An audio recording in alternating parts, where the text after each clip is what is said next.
দ্বিতীয় অধ্যায় দিব্য ভাব এবং দিব্য সেবা। শ্লোক 1।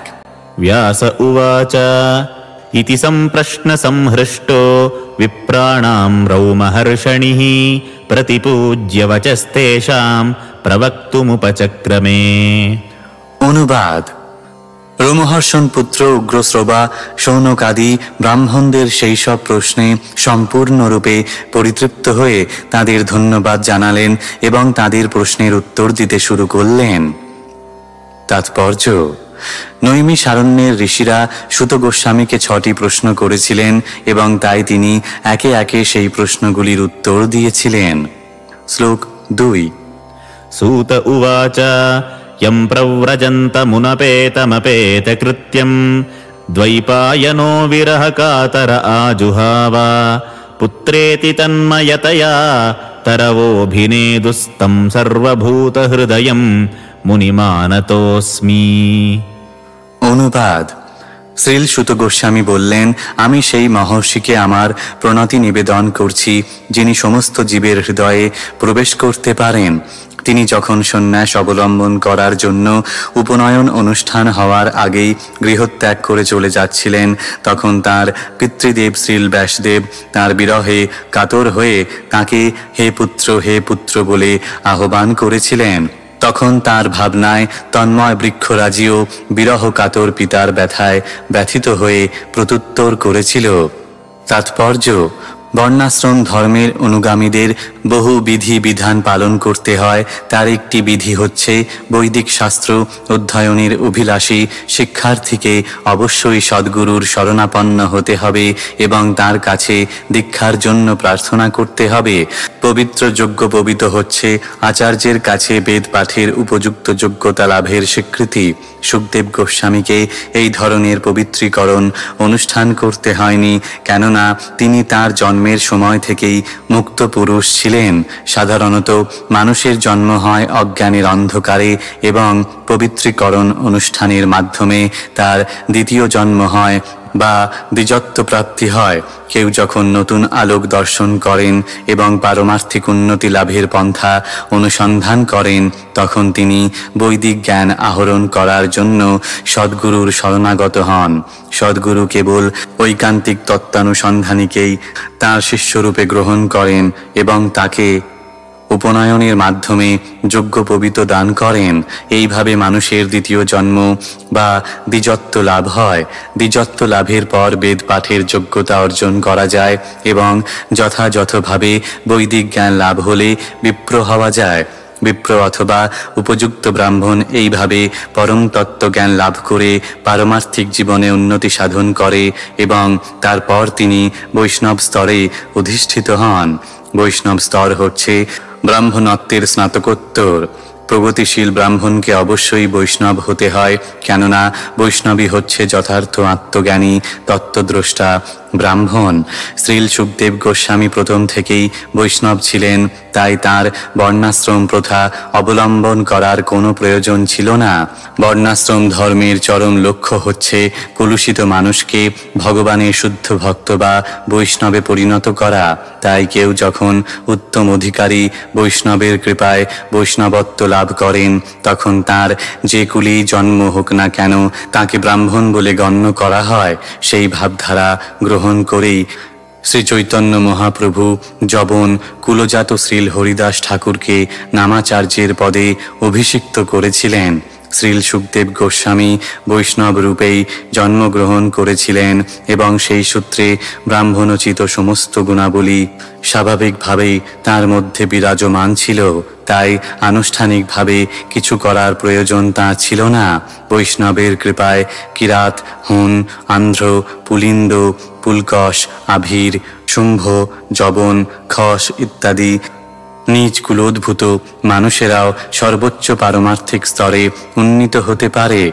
শ্রীল সুখদেব গোস্বামী ছিলেন শ্রীল সুত গোস্বামীর গুরুদেব। তাই নৈমিষারণ্যের ঋষিদের প্রশ্নের উত্তর দিতে শুরু করার আগে তিনি শ্রীল সুখদেব গোস্বামীকে তাঁর সশ্রদ্ধ প্রণতি নিবেদন করেছেন। শ্লোক 3। यस्वानुभावमखिलश्रुतिसारमेकम् अध्यात्मदीपमतितितीर्षतां तमोन्धम् संसारिणां करुणया पुराणगुह्यं तं व्याससूनुमुपयामि गुरुं मुनीनाम्। অনুবাদ। সংসার রূপ গভীর অন্ধকার উত্তীর্ণ হওয়ার অভিলাষী বিষয়াসক্ত মানুষদের কাছে কৃপা করে যিনি স্বীয় প্রভাব জ্ঞাপক সমস্ত বৈদিক জ্ঞানের সারভূত অনুপম আত্মতত্ত্ব প্রকাশক দ্বীপ সদৃশ সর্বপুরাণ রহস্য শ্রীমদ্ ভাগবত বলেছিলেন, সেই মুনিগণের গুরু ব্যাস তনয় শ্রীল সুখদেবকে আমি আমার সশ্রদ্ধ প্রণতি নিবেদন করি। তাৎপর্য: এই প্রার্থনায় শ্রীল সুত গোস্বামী শ্রীমদ্ ভাগবতের ভূমিকার সারমর্ম বিশ্লেষণ করেছেন। শ্রীমদ্ ভাগবত হচ্ছে বেদান্ত সূত্রের যথার্থ ভাষ্য। শ্রীল ব্যাসদেব সমস্ত বৈদিক জ্ঞানের সার সংকলন রূপ বেদান্ত সূত্র বা ব্রহ্মসূত্র প্রণয়ন করেছিলেন। সেই সারবস্তুর প্রকৃত ভাষ্য হচ্ছে শ্রীমদ্ ভাগবত। শ্রীল সুখদেব গোস্বামী ছিলেন বেদান্ত সূত্র সম্বন্ধে সম্পূর্ণভাবে অভিজ্ঞ তত্ত্ববিদ এবং তাই তিনি তার ভাষ্য শ্রীমদ্ ভাগবত স্বীয় অনুভবের দ্বারা হৃদয়ঙ্গম করেছিলেন। আর মহাচ্ছন্ন জড় বিষয়াসক্ত যে সমস্ত মানুষ জড় জগতের অজ্ঞান অন্ধকার অতিক্রম করতে ইচ্ছুক তাদের প্রতি তার অন্তহীন করুণা প্রদর্শন করার জন্য তিনি এই অতি গোপনীয় জ্ঞান দান করেছিলেন। জড় বিষয়াসক্ত মানুষ যে সুখী হতে পারে না সে সম্বন্ধে তর্ক করে কোনো লাভ নেই। ভববন্ধনে আবদ্ধ কোনো জীবী, তা সে ব্রহ্মাই হন অথবা একটি নগণ্য পিপীলিকাই হোক, কখনোই সুখী হতে পারে না। সকলেই সুখী হওয়ার চেষ্টা করে, কিন্তু জড়া প্রকৃতির প্রভাবে সেই প্রচেষ্টা ব্যর্থ হয়। তাই জড় জগৎকে বলা হয় ভগবানের সৃষ্টির অন্ধকারাচ্ছন্ন প্রদেশ। তবে জড় বিষয়াসক্ত অসুখী মানুষেরা কেবল সেখান থেকে বেরিয়ে আসার বাসনা করার মাধ্যমেই সেখান থেকে বেরিয়ে আসতে পারে। দুর্ভাগ্যবশত তারা এত মূর্খ যে তারা সেখান থেকে বেরিয়ে আসতে চায় না। তাই তাদের উটের সঙ্গে তুলনা করা হয়। যে উট কাঁটা চেবানোর ফলে তার ক্ষতবিক্ষত মুখের রক্তের স্বাদকে কাঁটার স্বাদ মনে করে তা উপভোগ করে, কিন্তু সে বুঝতে পারে না যে তা কাঁটার আঘাতে ক্ষতবিক্ষত তার নিজের মুখেরই রক্ত। তেমনি জড়বাদীদের কাছে তাদের নিজের রক্তের স্বাদ মধুর মতো মিষ্টি বলে মনে হয়, এবং যদিও সে নিরন্তর তার নিজের সৃষ্ট জড় বিষয়ের দ্বারা নানা রকম দুঃখ দুর্দশা ভোগ করে, তবুও সে সেখান থেকে বেরিয়ে আসতে চায় না। এই ধরনের জড়বাদীদের বলা হয় কর্মী। এই রকম শত সহস্র কর্মীর মধ্যে কেবল দু একজন জড় জগতের কার্যকলাপে পরিশ্রান্ত হয়ে সেই বন্ধন থেকে মুক্ত হওয়ার বাসনা করে। এই ধরনের বুদ্ধিমান মানুষদের বলা হয় জ্ঞানী। বেদান্ত সূত্র এই ধরনের জ্ঞানীদের জন্যই প্রণয়ন করা হয়েছে। কিন্তু পরমেশ্বর ভগবানের অবতার শ্রীল ব্যাসদেব বুঝতে পেরেছিলেন যে ভবিষ্যতে বিবেক বর্জিত মানুষেরা বেদান্ত সূত্রের অপব্যবহার করবে, এবং তাই তিনি এই বেদান্ত সূত্রের ভাষ্যরূপে ভাগবত পুরাণ প্রণয়ন করেছিলেন। এখানে স্পষ্টভাবে বলা হয়েছে যে শ্রীমদ্ ভাগবত হচ্ছে ব্রহ্মসূত্রের প্রাকৃত ভাষ্য। শ্রীল ব্যাসদেব তাঁর পুত্র শ্রীল সুখদেব গোস্বামীকে, যিনি ছিলেন মুক্ত পুরুষ, শ্রীমদ্ ভাগবত দান করেছিলেন। শ্রীল সুখদেব গোস্বামী ব্যক্তিগতভাবে তা উপলব্ধি করেছিলেন এবং তারপর তা বিশ্লেষণ করেছিলেন। শ্রীল সুখদেব গোস্বামীর করুণার প্রভাবে জড় জগতের বন্ধন থেকে মুক্ত হওয়ার অভিলাষী জীবদের কাছে ভাগবত বেদান্ত সূত্র সহজলভ্য হয়েছে। শ্রীমদ্ ভাগবত হচ্ছে বেদান্ত সূত্রের অপ্রতিদ্বন্দ্বী ভাষ্য। শ্রীপাদ শঙ্করাচার্য ইচ্ছাকৃতভাবেই তা স্পর্শ করেননি, কেননা তিনি জানতেন যে বেদান্ত সূত্রের এই স্বাভাবিক ভাষ্যটিকে বিকৃত করা সম্ভব হবে না। তিনি তার শারীরিক ভাষ্য রচনা করেছিলেন এবং তার তথাকথিত অনুগামীরা শ্রীমদ্ ভাগবত আধুনিক রচনা বলে তার প্রতি তাদের উদাসীন্য প্রদর্শন করে। শ্রীমদ্ ভাগবতের বিরুদ্ধে মায়াবাদীদের এই অপপ্রচারের দ্বারা কখনোই প্রভাবিত হওয়া উচিত নয়। শ্রীমদ্ ভাগবতের প্রথম শ্লোক থেকেই বোঝা যায় যে মাৎসর্য নামক জড় রোগ থেকে সম্পূর্ণভাবে মুক্ত পরমহংসদের জন্যই এই অপ্রাকৃত শাস্ত্র প্রকাশিত হয়েছে। পরমেশ্বর ভগবান নারায়ণ যে এক জড় সৃষ্টির অতীত, শ্রীপাদ শঙ্করাচার্যের সেই নির্দেশ সত্ত্বেও মায়াবাদীরা পরমেশ্বর ভগবানের প্রতি ঈর্ষাপরায়ণ মায়াবাদীরা কখনোই শ্রীমদ্ ভাগবত স্পর্শ করতে পারে না। কিন্তু যারা এই জড় জগতের বন্ধন থেকে মুক্ত হওয়ার জন্য ঐকান্তিকভাবে আগ্রহী, তারা শ্রীমদ্ ভাগবতের শরণ গ্রহণ করতে পারেন, কেননা তা বর্ণনা করেছেন মুক্ত পুরুষ শ্রীল সুখদেব গোস্বামী। তা হচ্ছে অপ্রাকৃত দিব্যবর্তিকা, যার দ্বারা ব্রহ্ম, পরমাত্মা এবং ভগবান রূপে পরম তত্ত্বকে দর্শন করা যায়। শ্লোক 4। নারায়ণং নমস্কৃত্য নরং চৈব নরোত্তমং দৈবীং সরস্বতীং ব্যাসং ততো জয়মুদীরয়েৎ। অনুবাদ: সংসার বিজয় গ্রন্থ শ্রীমদ্ ভাগবত উচ্চারণ করার পূর্বে পরমেশ্বর ভগবান নারায়ণ সর্বশ্রেষ্ঠ মানুষ নরনারায়ণ ঋষি নামক ভগবত অবতার বিদ্যা দেবী সরস্বতী এবং ব্যাসদেবকে আমি আমার সশ্রদ্ধ প্রণতি নিবেদন করি। তাৎপর্য: সমস্ত বৈদিক শাস্ত্র এবং পুরাণ সমূহের উদ্দেশ্য হচ্ছে জড় অস্তিত্বের অজ্ঞানতম অন্ধকার জয় করা। অনাদিকাল ধরে জড় ইন্দ্রিয় সুখভোগের প্রতি আসক্ত হয়ে পড়ার ফলে জীব পরমেশ্বর ভগবানের সঙ্গে তার নিত্য সম্পর্কের কথা ভুলে গেছে।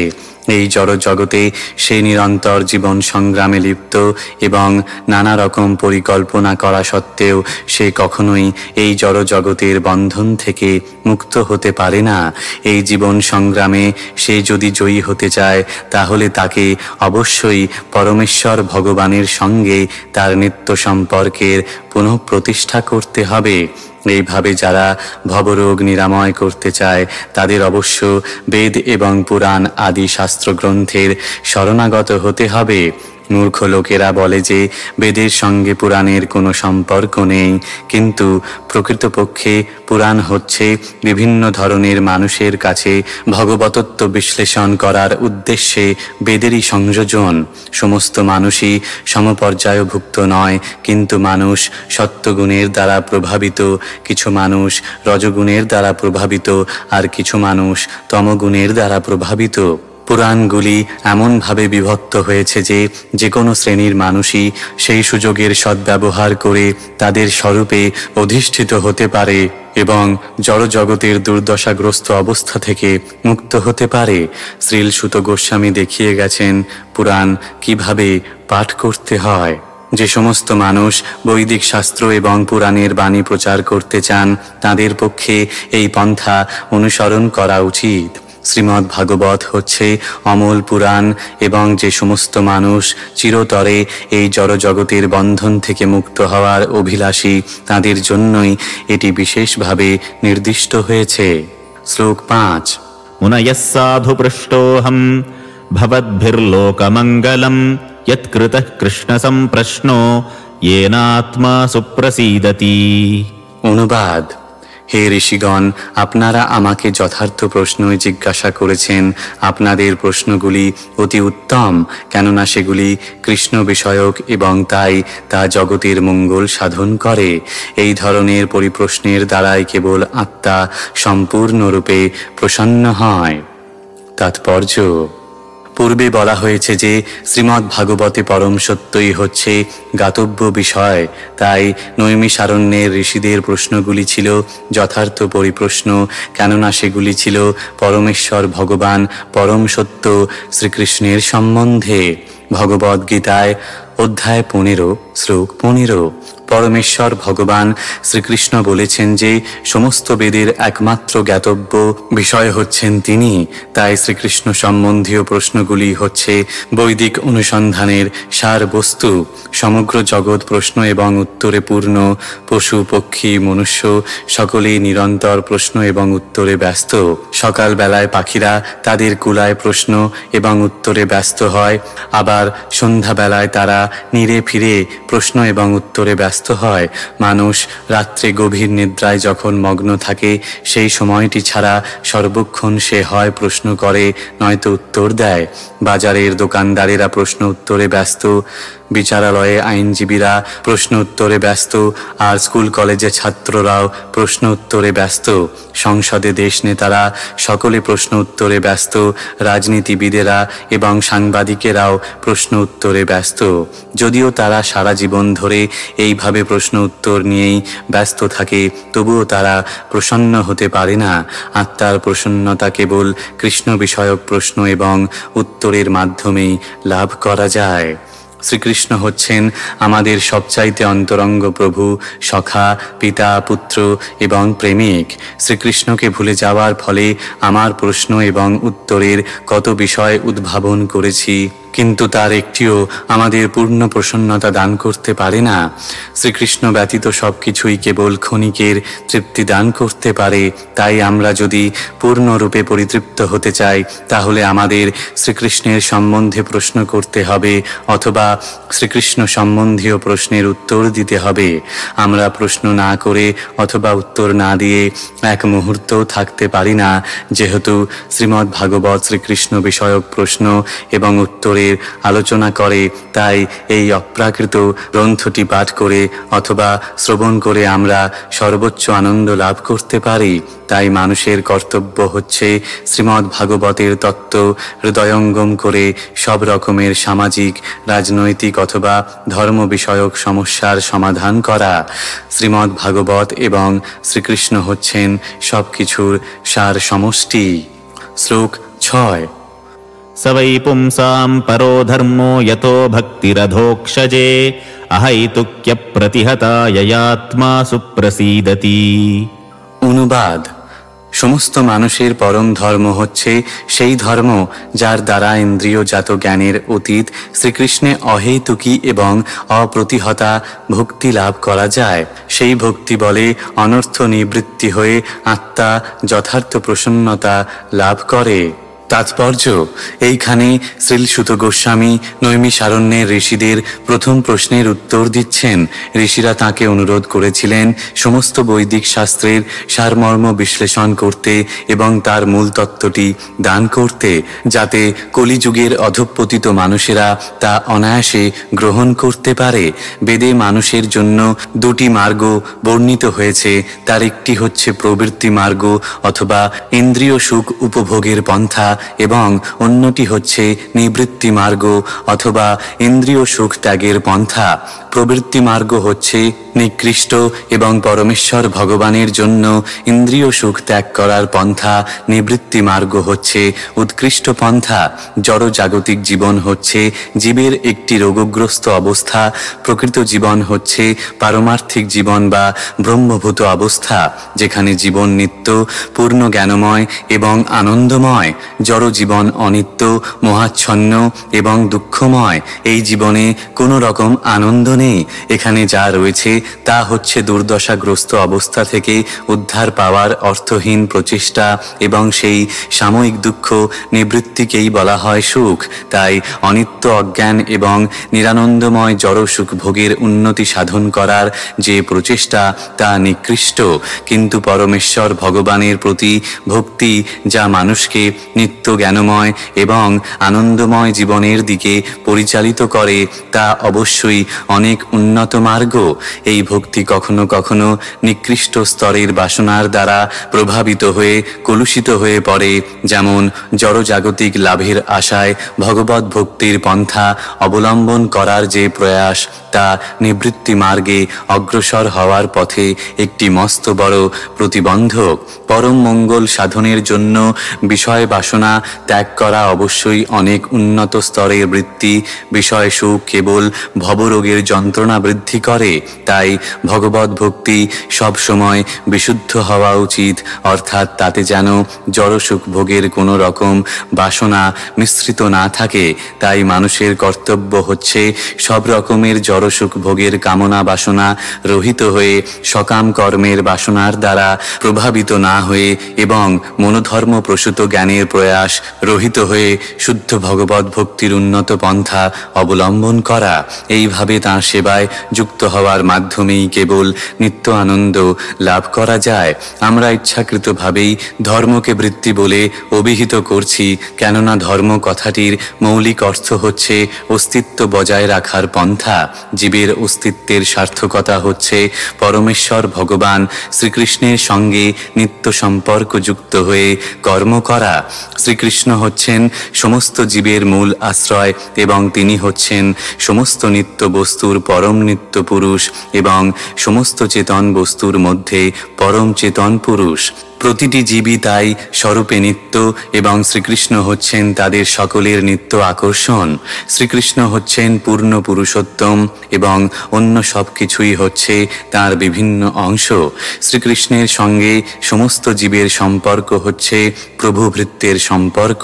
সেই অস্তিত্ব হচ্ছে চিন্ময় এবং তা আমাদের জড় জগতের অভিজ্ঞতা থেকে সম্পূর্ণ ভিন্ন। এই প্রভুভৃত্যের সম্পর্ক হচ্ছে স্বতঃস্ফূর্ত ভালোবাসার সম্পর্ক। ভগবত ভক্তির মার্গে কিছুটা অগ্রসর হওয়ার পর এই তত্ত্ব হৃদয়ঙ্গম করা যায়। সকলের কর্তব্য হচ্ছে পরমেশ্বর ভগবানের প্রেমময়ী সেবায় যুক্ত হওয়া উচিত। তার ফলে মানুষ ধীরে ধীরে তার যথার্থ জীবন সম্বন্ধে অবগত হয়ে সম্পূর্ণভাবে প্রসন্ন হতে পারবে। শ্লোক 7। वासुदेवे भगवति भक्तियोगः प्रयोजितः जनयत्याशु वैराग्यं ज्ञानं च यदहैतुकम्। অনুবাদ: ভক্তি সহকারে পরমেশ্বর ভগবান শ্রীকৃষ্ণের সেবা করা হলে অচিরেই শুদ্ধ জ্ঞানের উদয় হয় এবং জড়জাগতিক বিষয়ের প্রতি অনাসক্তি আসে।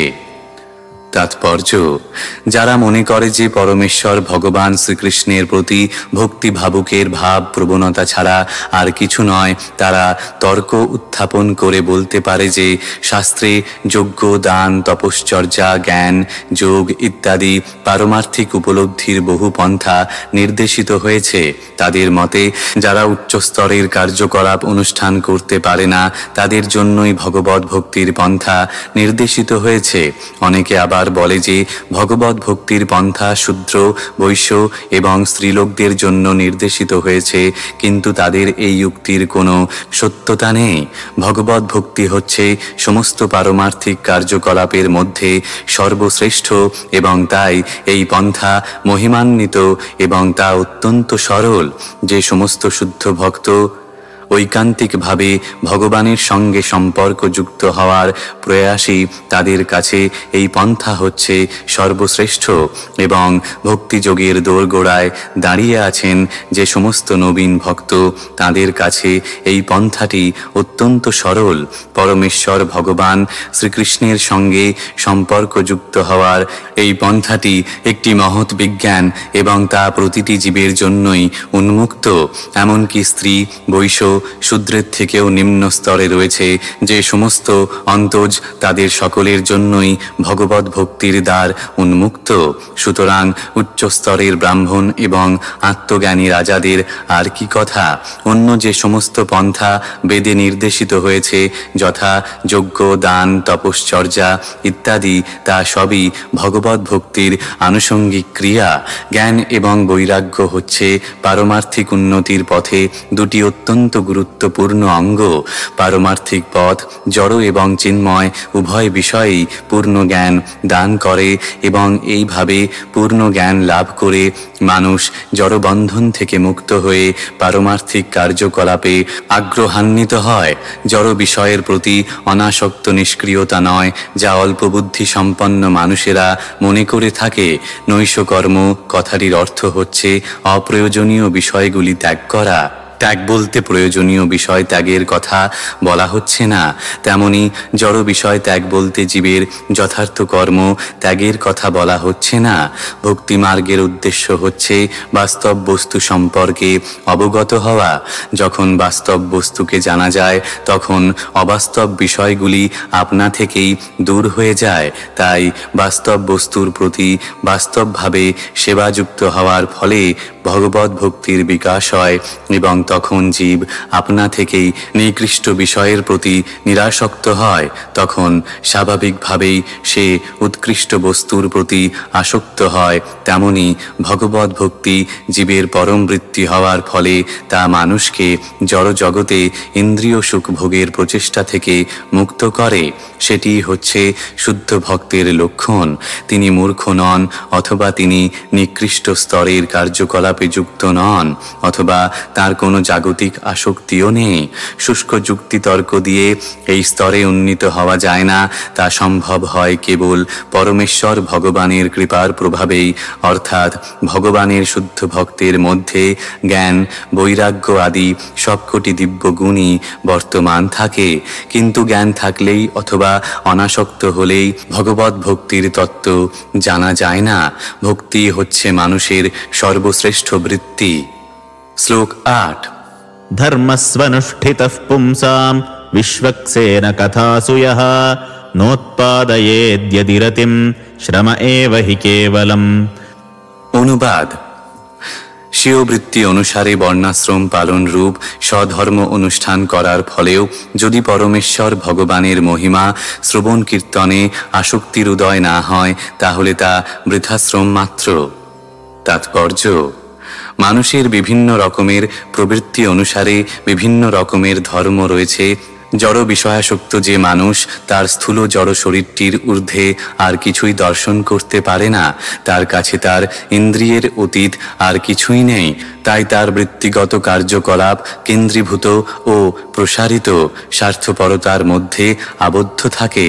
কেন্দ্রীভূত স্বার্থপরতা দেহকে কেন্দ্র করে গড়ে ওঠে, যা সাধারণত নিম্ন স্তরের পশুদের মধ্যে দেখা যায়, আর প্রসারিত স্বার্থপরতা মানব সমাজে দেখা যায় এবং তা পরিবার, সমাজ, জাতি, দেশ এবং পৃথিবীকে কেন্দ্র করে স্থূল দেহের বিষয়গত স্বাচ্ছন্দ্যের সঙ্গে যুক্ত সমস্ত বিষয়ে প্রসারিত হয়।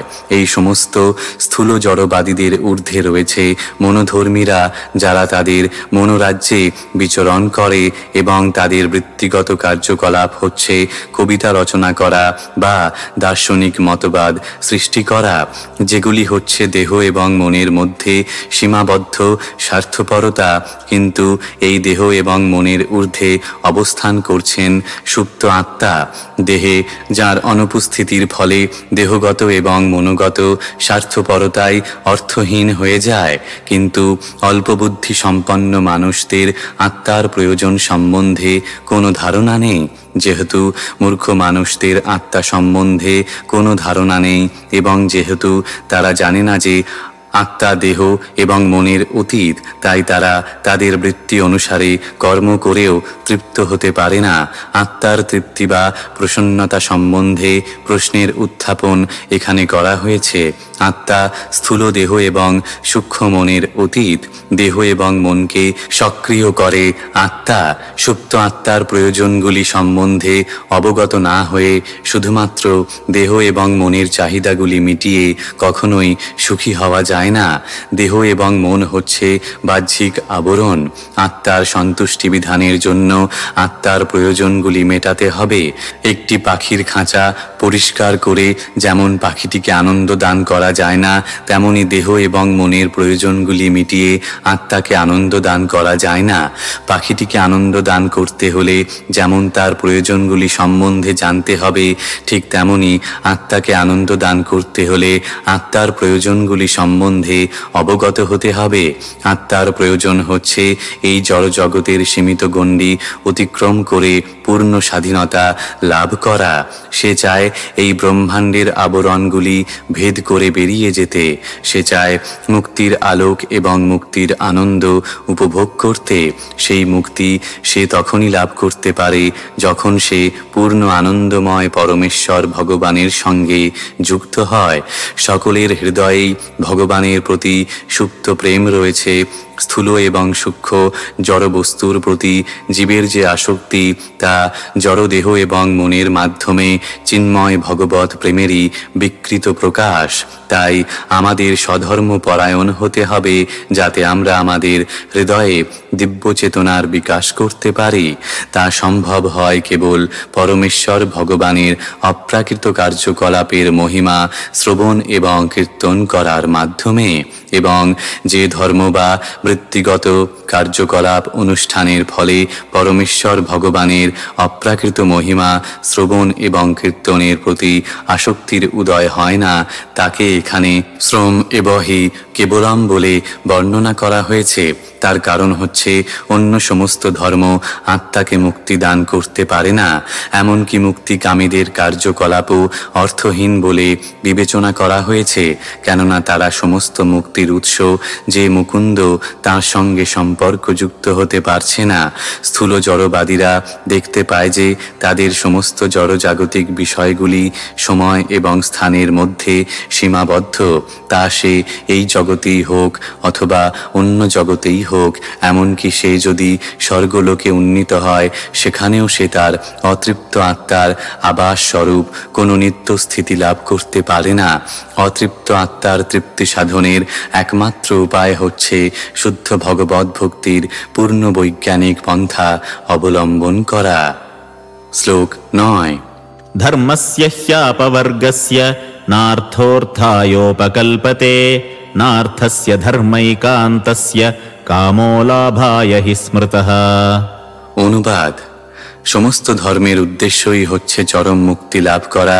তা কখনো জড় বিষয় লাভের আশায় অনুষ্ঠান করা উচিত নয়। অধিকন্তু তত্ত্বদ্রষ্টা মহর্ষিরা নির্দেশ দিয়ে গেছেন যে যারা পরম ধর্ম অনুষ্ঠানে যুক্ত হয়েছেন তারা যেন কখনোই ইন্দ্রিয় সুখ ভোগের উদ্দেশ্যে জড়জাগতিক লাভের প্রত্যাশী না হন। তাৎপর্য: আমরা পূর্বেই আলোচনা করেছি যে পরমেশ্বর ভগবানের প্রতি শুদ্ধ ভক্তি অনুশীলনের ফলে আপনা থেকেই শুদ্ধ জ্ঞানের উদয় হয় এবং জড় বিষয়ের প্রতি আসক্তি রহিত হয়। কিন্তু বহু লোক আছে যারা মনে করে যে সমস্ত কার্যকলাপেরই একমাত্র উদ্দেশ্য হচ্ছে জড়জাগতিক বিষয় লাভ। এমনকি ধর্ম অনুশীলনের উদ্দেশ্যও তাই। পৃথিবীর প্রায় সর্বত্রই জনসাধারণ জাগতিক লাভের আশাতেই কেবল ধর্ম অনুষ্ঠান করে। এমনকি বৈদিক শাস্ত্রেও সব রকমের ধর্ম আচরণের সঙ্গে জড়জাগতিক লাভের প্রলোভনও জুড়ে দেওয়া হয়েছে এবং অধিকাংশ মানুষই ধর্ম আচরণের মাধ্যমে এই সমস্ত লাভের প্রতি অথবা প্রলোভনগুলির প্রতি আসক্ত। তথাকথিত ধর্মপরায়ণ মানুষদের কেন এই ধরনের জড় বিষয় লাভের প্রলোভন দেখানো হয়েছে? কেননা জড় বিষয় লাভের ফলে তাদের ইন্দ্রিয় সুখ উপভোগের বাসনা পূর্ণ হয়। এই ধরনের তথাকথিত ধর্ম অনুশীলনের ফলে বিষয় লাভ হয় এবং বিষয় লাভের ফলে জড় কামনা বাসনা চরিতার্থ করা যায়।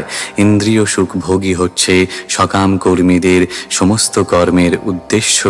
কিন্তু শ্রীল সুত গোস্বামীর মতে শ্রীমদ্ ভাগবতের সিদ্ধান্ত অনুসারে এই শ্লোকে তা বাতিল করা হয়েছে। কেবল জড় বিষয় লাভের উদ্দেশ্যে কখনোই কোনো রকম ধর্ম আচরণ করা উচিত নয়। জড় বিষয় লাভ হলেও তা ইন্দ্রিয় সুখ উপভোগের জন্য ব্যবহার করা উচিত নয়। জড় বিষয় কিভাবে উপযোগ করা উচিত তা নিম্নে বর্ণিত হয়েছে। শ্লোক 10।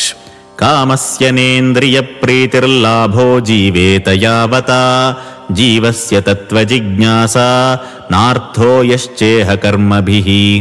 অনুবাদ: ইন্দ্রিয় সুখ ভোগকে কখনোই জীবনের উদ্দেশ্য বলে গ্রহণ করা উচিত নয়। সুস্থ জীবন যাপন করা অথবা আত্মাকে নির্মল রাখার বাসনায় কেবল করা উচিত। কেননা মানব জীবনের উদ্দেশ্য হচ্ছে পরম তত্ত্ব সম্বন্ধে অনুসন্ধান করা। এছাড়া অন্য কোনো উদ্দেশ্য নিয়ে কর্ম করা উচিত নয়। তাৎপর্য, সম্পূর্ণরূপে মহাচ্ছন্ন জাগতিক সভ্যতা আজ ভ্রান্তভাবে বিষয়ভোগের উদ্দেশ্যে পরিচালিত হচ্ছে। এই ধরনের সভ্যতায় জীবনের প্রতিটি স্তরে বিষয়ভোগী জীবনের একমাত্র উদ্দেশ্য হয়ে দাঁড়িয়েছে। রাজনীতিতে, সমাজসেবায়, পরার্থবাদে, লোকহিতৈষণায় এবং চরমে ধর্ম অনুষ্ঠানে, এমনকি মুক্তির আকাঙ্ক্ষাতেও সেই ইন্দ্রিয় তৃপ্তির বাসনা ক্রমান্বয়ে বর্ধিত অবস্থায় বর্তমান। রাজনীতির ক্ষেত্রে গণনেতারাও তাদের ইন্দ্রিয় সুখভোগের প্রয়াসে পরস্পরের সঙ্গে লড়াই করছে। ভোটদানকারী জনসাধারণও যে নেতা তাদের সবচাইতে বেশি ইন্দ্রিয় সুখভোগের আশ্বাস দিচ্ছে তাকেই ভোট দিচ্ছে। ভোটদানকারী জনসাধারণের ইন্দ্রিয় তৃপ্তির যখন বিঘ্ন ঘটছে তখন তারা নেতাদের গদিচ্যুত করছে।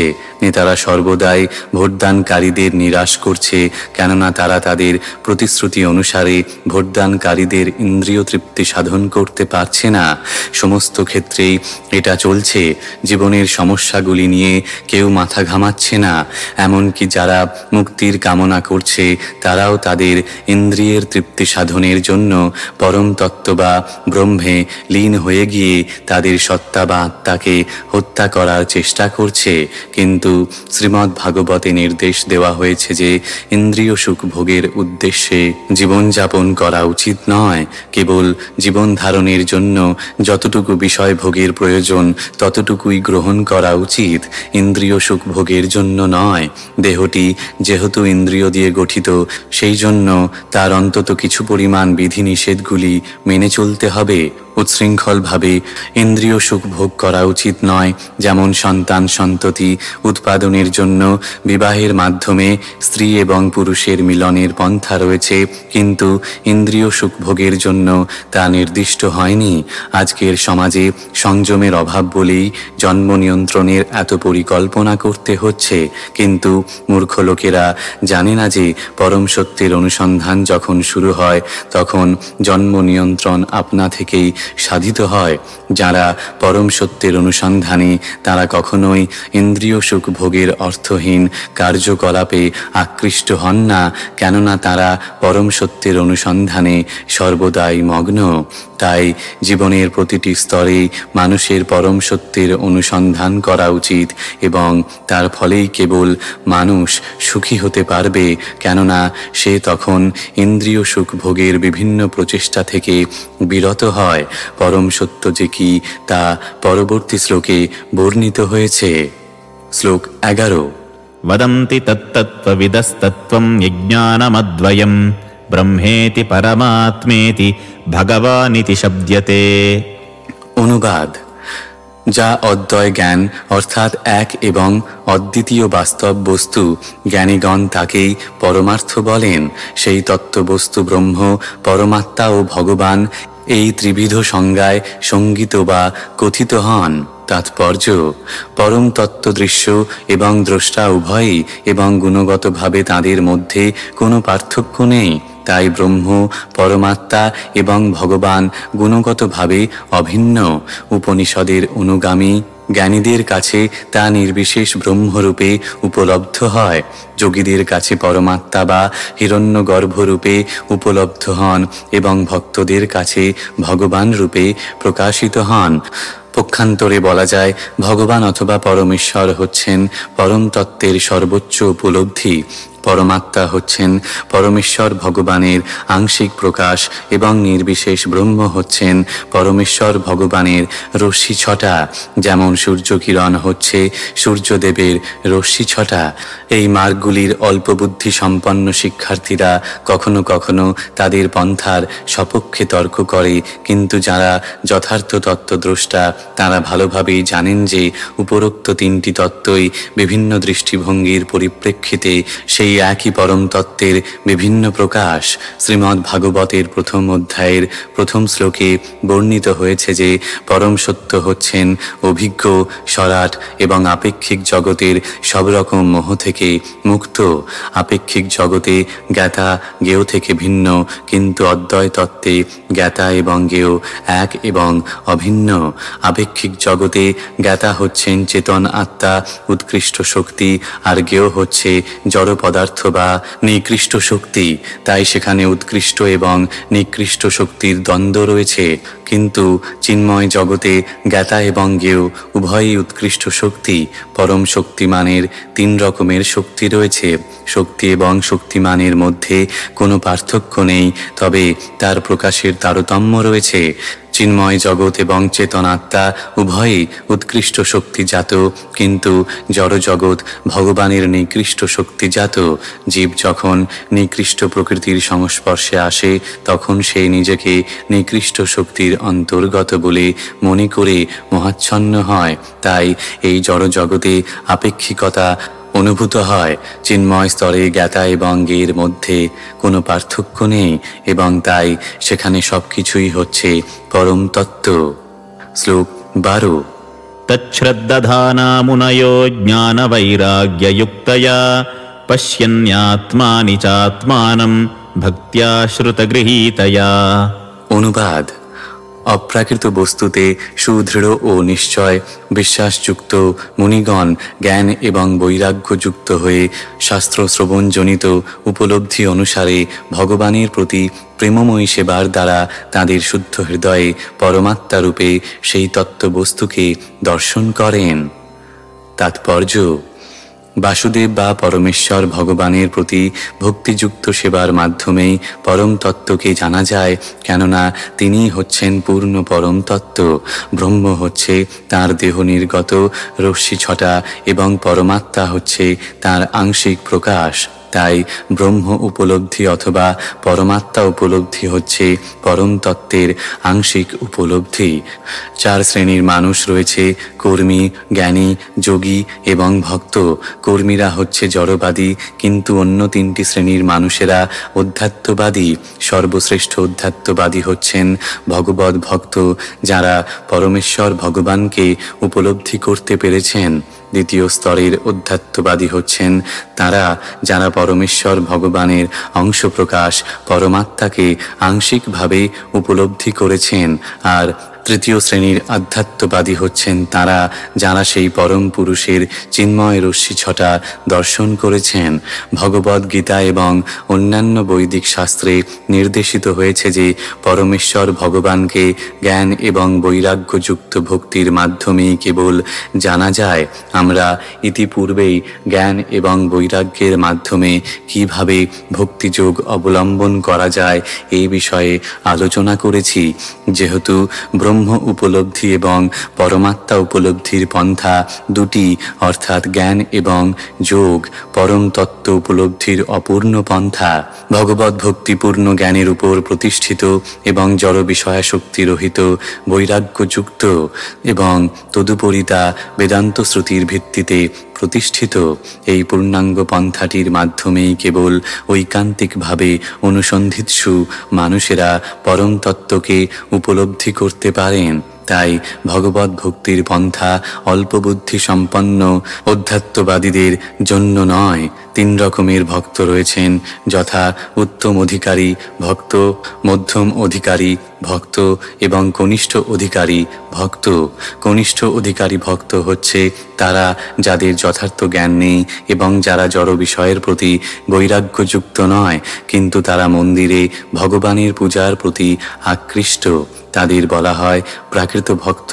প্রাকৃত ভক্তরা পারমার্থিক উন্নতির থেকে জড় বিষয় লাভের প্রতি বেশি আসক্ত। তাই এই প্রাকৃত ভক্তের স্তর থেকে মধ্যম অধিকারী ভক্তের স্তরে উন্নীত হওয়ার জন্য ভক্তকে সর্বতোভাবে চেষ্টা করতে হবে। মধ্যম অধিকারী ভক্তির স্তরে ভক্ত ভক্তি মার্গের 4টি তত্ত্ব দর্শন করতে পারেন, যথা পরমেশ্বর ভগবান, ভগবানের ভক্ত, ভগবান সম্বন্ধে অনভিজ্ঞ মানুষ এবং ভগবৎ বিদ্বেষী। পরম তত্ত্বকে জানবার যোগ্যতা অর্জন করার জন্য ভক্তকে অন্তত মধ্যম অধিকারীর ভক্তির স্তরে উন্নীত হতে হবে।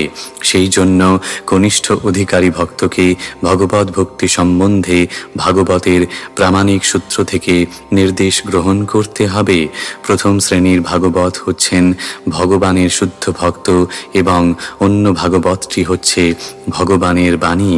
কনিষ্ঠ অধিকারী ভক্তকে তাই ভগবত ভক্তি সম্বন্ধে জানবার জন্য ব্যক্তি ভাগবতের শরণাগত হতে হয়। এই ধরনের ব্যক্তি ভাগবত শ্রীমদ্ ভাগবতের পেশাদারী পাঠক নয়, যারা তাদের জীবিকা নির্বাহের জন্য ভাগবত পাঠ করে অর্থ উপার্জন করে। যথার্থ ব্যক্তি ভাগবত হচ্ছেন তিনি, যিনি শ্রীল সুত গোস্বামীর মতো সুখদেব গোস্বামীর প্রতিনিধি এবং যিনি অবশ্যই জনসাধারণের সর্বাঙ্গীন মঙ্গলের জন্য ভগবত ভক্তির মাহাত্ম্য প্রচার করেন। কনিষ্ঠ ভক্তের ভগবানের কথা শ্রবণে কোনো রুচি নেই বললেই চলে। এই ধরনের কনিষ্ঠ ভক্ত পেশাদারী ভাগবত পাঠকের কাছে পাঠ শোনার অভিনয় করে, কিন্তু তাদের এই পাঠ শোনা ইন্দ্রিয় তৃপ্তি ছাড়া আর কিছু নয়। এই ধরনের কলুষযুক্ত শ্রবণ এবং কীর্তনের ফলে সর্বনাশ হয়। তাই এই ভ্রান্তি সম্বন্ধে সকলকে খুব সতর্ক হতে হবে। পরমেশ্বর ভগবানের পবিত্র বাণী শ্রীমদ্ ভগবদ্ গীতা ও শ্রীমদ্ ভাগবতে বর্ণিত হয়েছে। এই বিষয়টি নিঃসন্দেহে অপ্রাকৃত বিষয়, কিন্তু তা হলেও তা পেশাদারী মানুষের কাছ থেকে গ্রহণ করা উচিত নয়। কেননা সর্পের জিহ্বার স্পর্শে দুধ যেমন বিষে পরিণত হয়, ঠিক তেমনি এই পেশাদারী পাঠকদের মুখ থেকে শ্রীমদ্ ভাগবত শুনলে তার ফলও বিষবৎ হয়।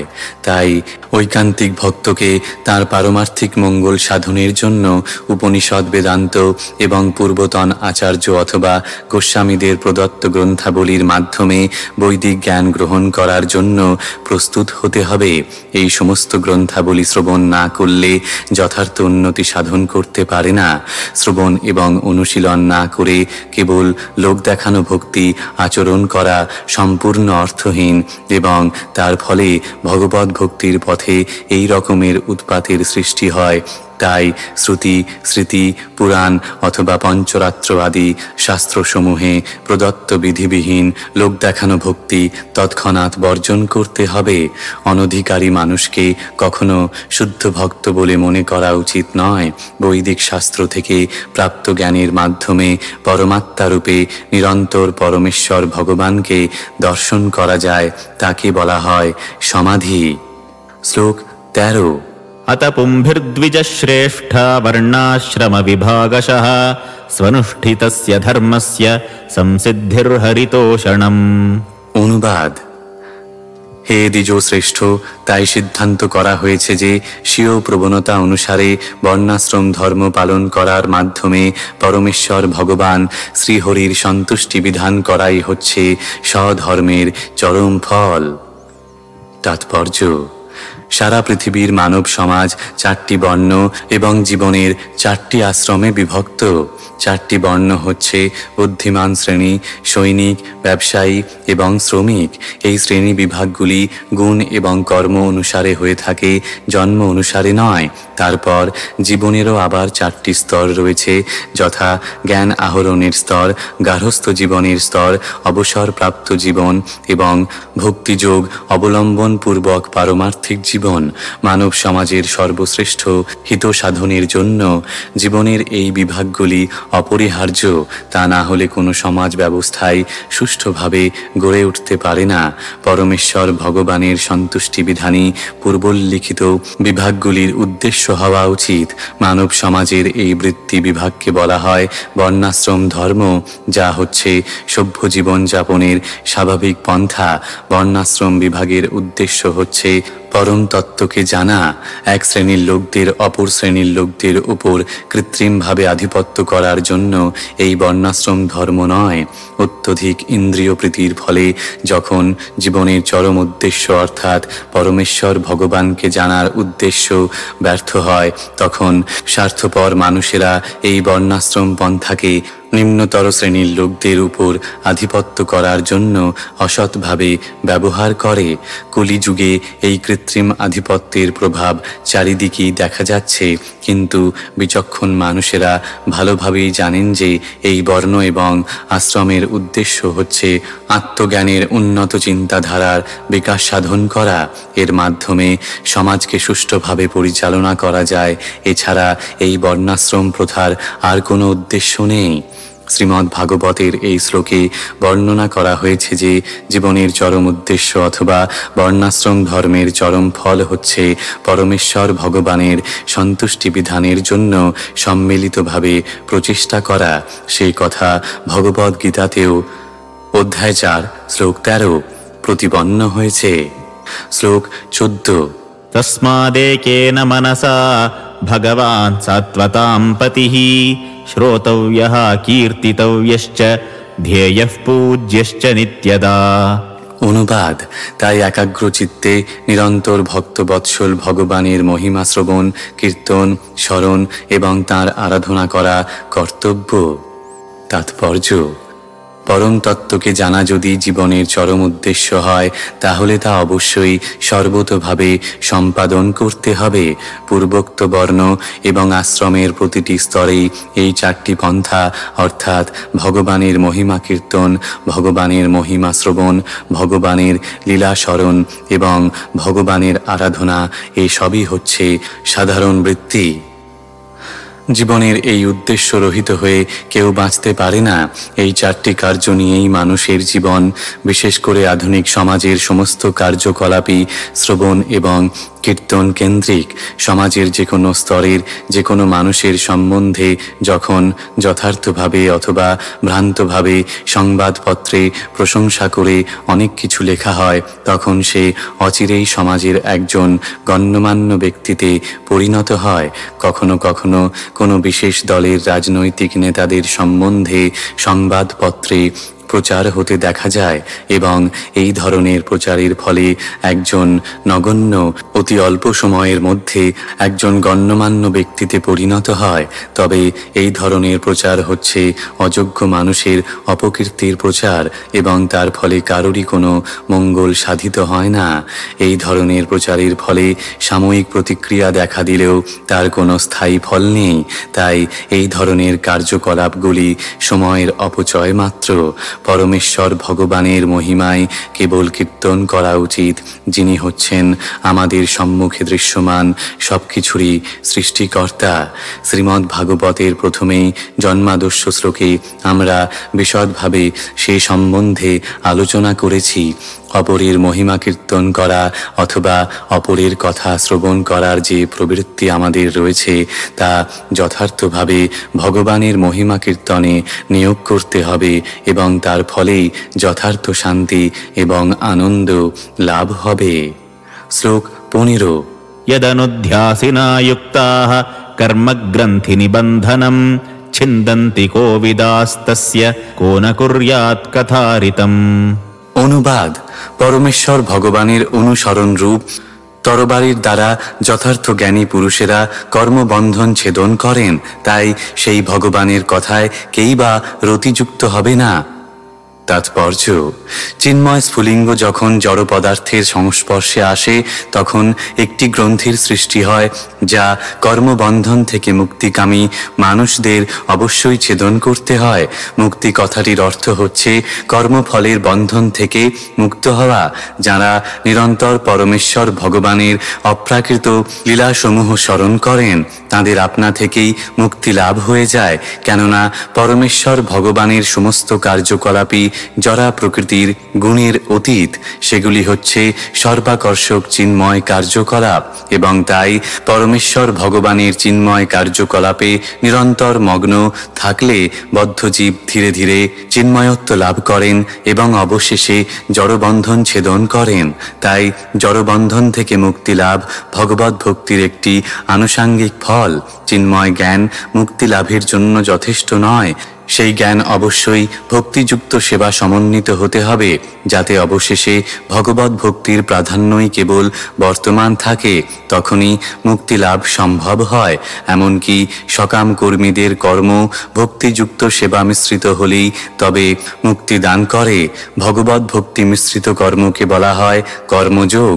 তেমনি মনোধর্মী জ্ঞান যখন ভক্তিযুক্ত হয় তখন তাকে বলা হয় জ্ঞানযোগ। তবে শুদ্ধ ভক্তি জ্ঞান এবং কর্মের আবরণ থেকে মুক্ত, কেননা তা কেবল জীবকে জড় জগতের বন্ধন থেকেই মুক্ত করে না, তা পরমেশ্বর ভগবানের প্রতি প্রেম ভক্তিও প্রদান করে থাকে।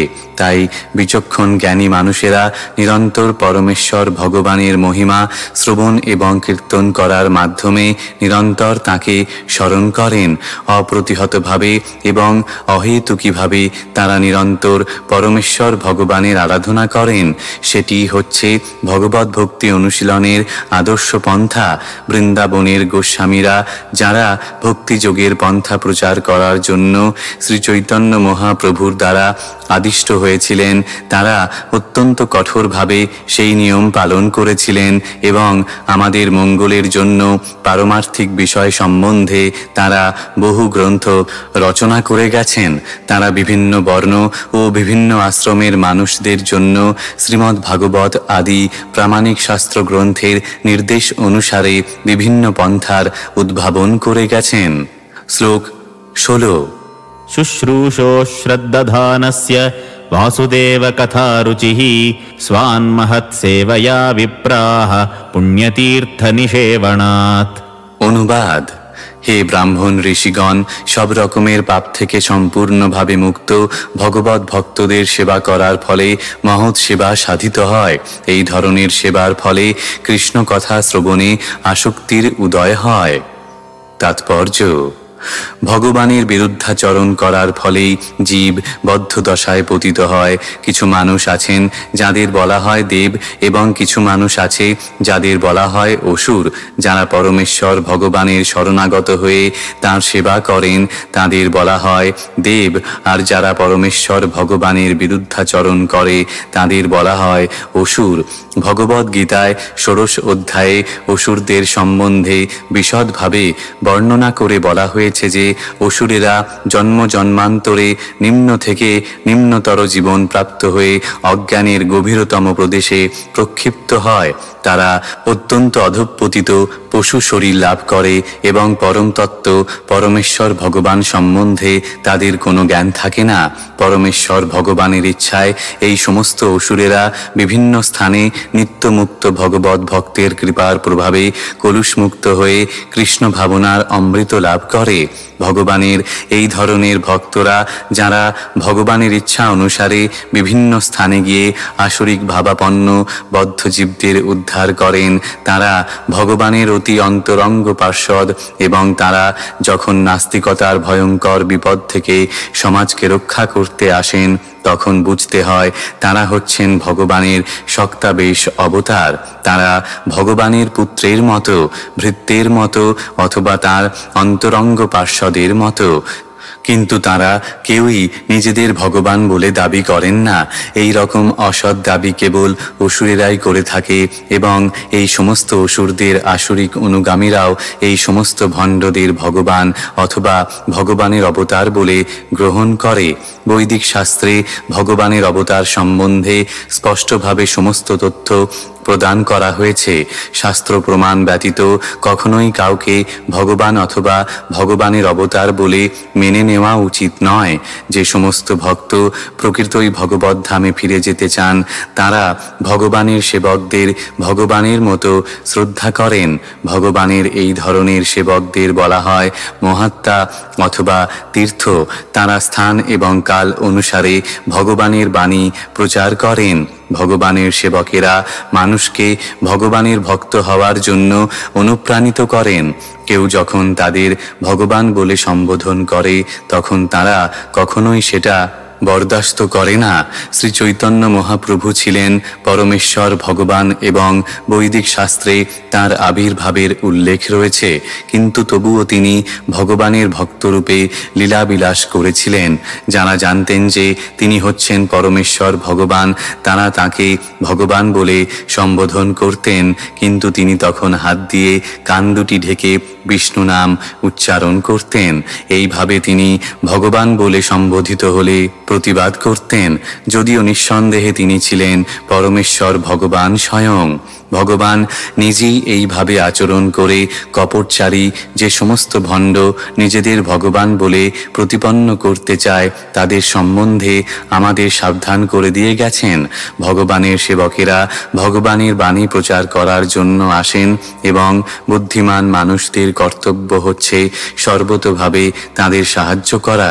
সরাসরিভাবে ভগবানের সেবা করার থেকে ভগবানের সেবকের সেবা করার মাধ্যমে ভগবানকে অধিক সন্তুষ্ট করা যায়। ভগবান যখন দেখেন যে তাঁর সেবকদের যথাযথভাবে শ্রদ্ধা করা হচ্ছে তখন তিনি অত্যন্ত প্রীত হন, কেননা এই ধরনের সেবকেরা ভগবানের বাণী প্রচার করার জন্য সব রকমের বিপদের সম্মুখীন হতে প্রস্তুত থাকেন এবং তাই তারা ভগবানের অত্যন্ত প্রিয়। ভগবদ্ গীতায় অধ্যায় 18 শ্লোক 69 ভগবান ঘোষণা করেছেন, যারা তার মহিমা প্রচার করার জন্য সব রকমের বিপদকে তুচ্ছ করেছেন তারাই হচ্ছেন তার সবচাইতে প্রিয়। কেউ যখন ভগবানের সেবকদের সেবা করেন তখন তার মধ্যে ভগবানের সেবকদের গুণগুলি প্রকাশিত হয় এবং তার ফলে তিনি ভগবানের মহিমা শ্রবণ করার যোগ্যতা অর্জন করেন। ভগবানের কথা শ্রবণ করার ঐকান্তিক আগ্রহ হচ্ছে ভগবদ্ ধামে প্রবেশ করার সর্বপ্রথম যোগ্যতা। শ্লোক 17 শৃণ্বতাম স্বকথাম কৃষ্ণঃ পুণ্যশ্রবণকীর্তনঃ হৃদ্যন্তস্যো হ্যভদ্রাণি বিধুনোতি সুহৃৎসতাম।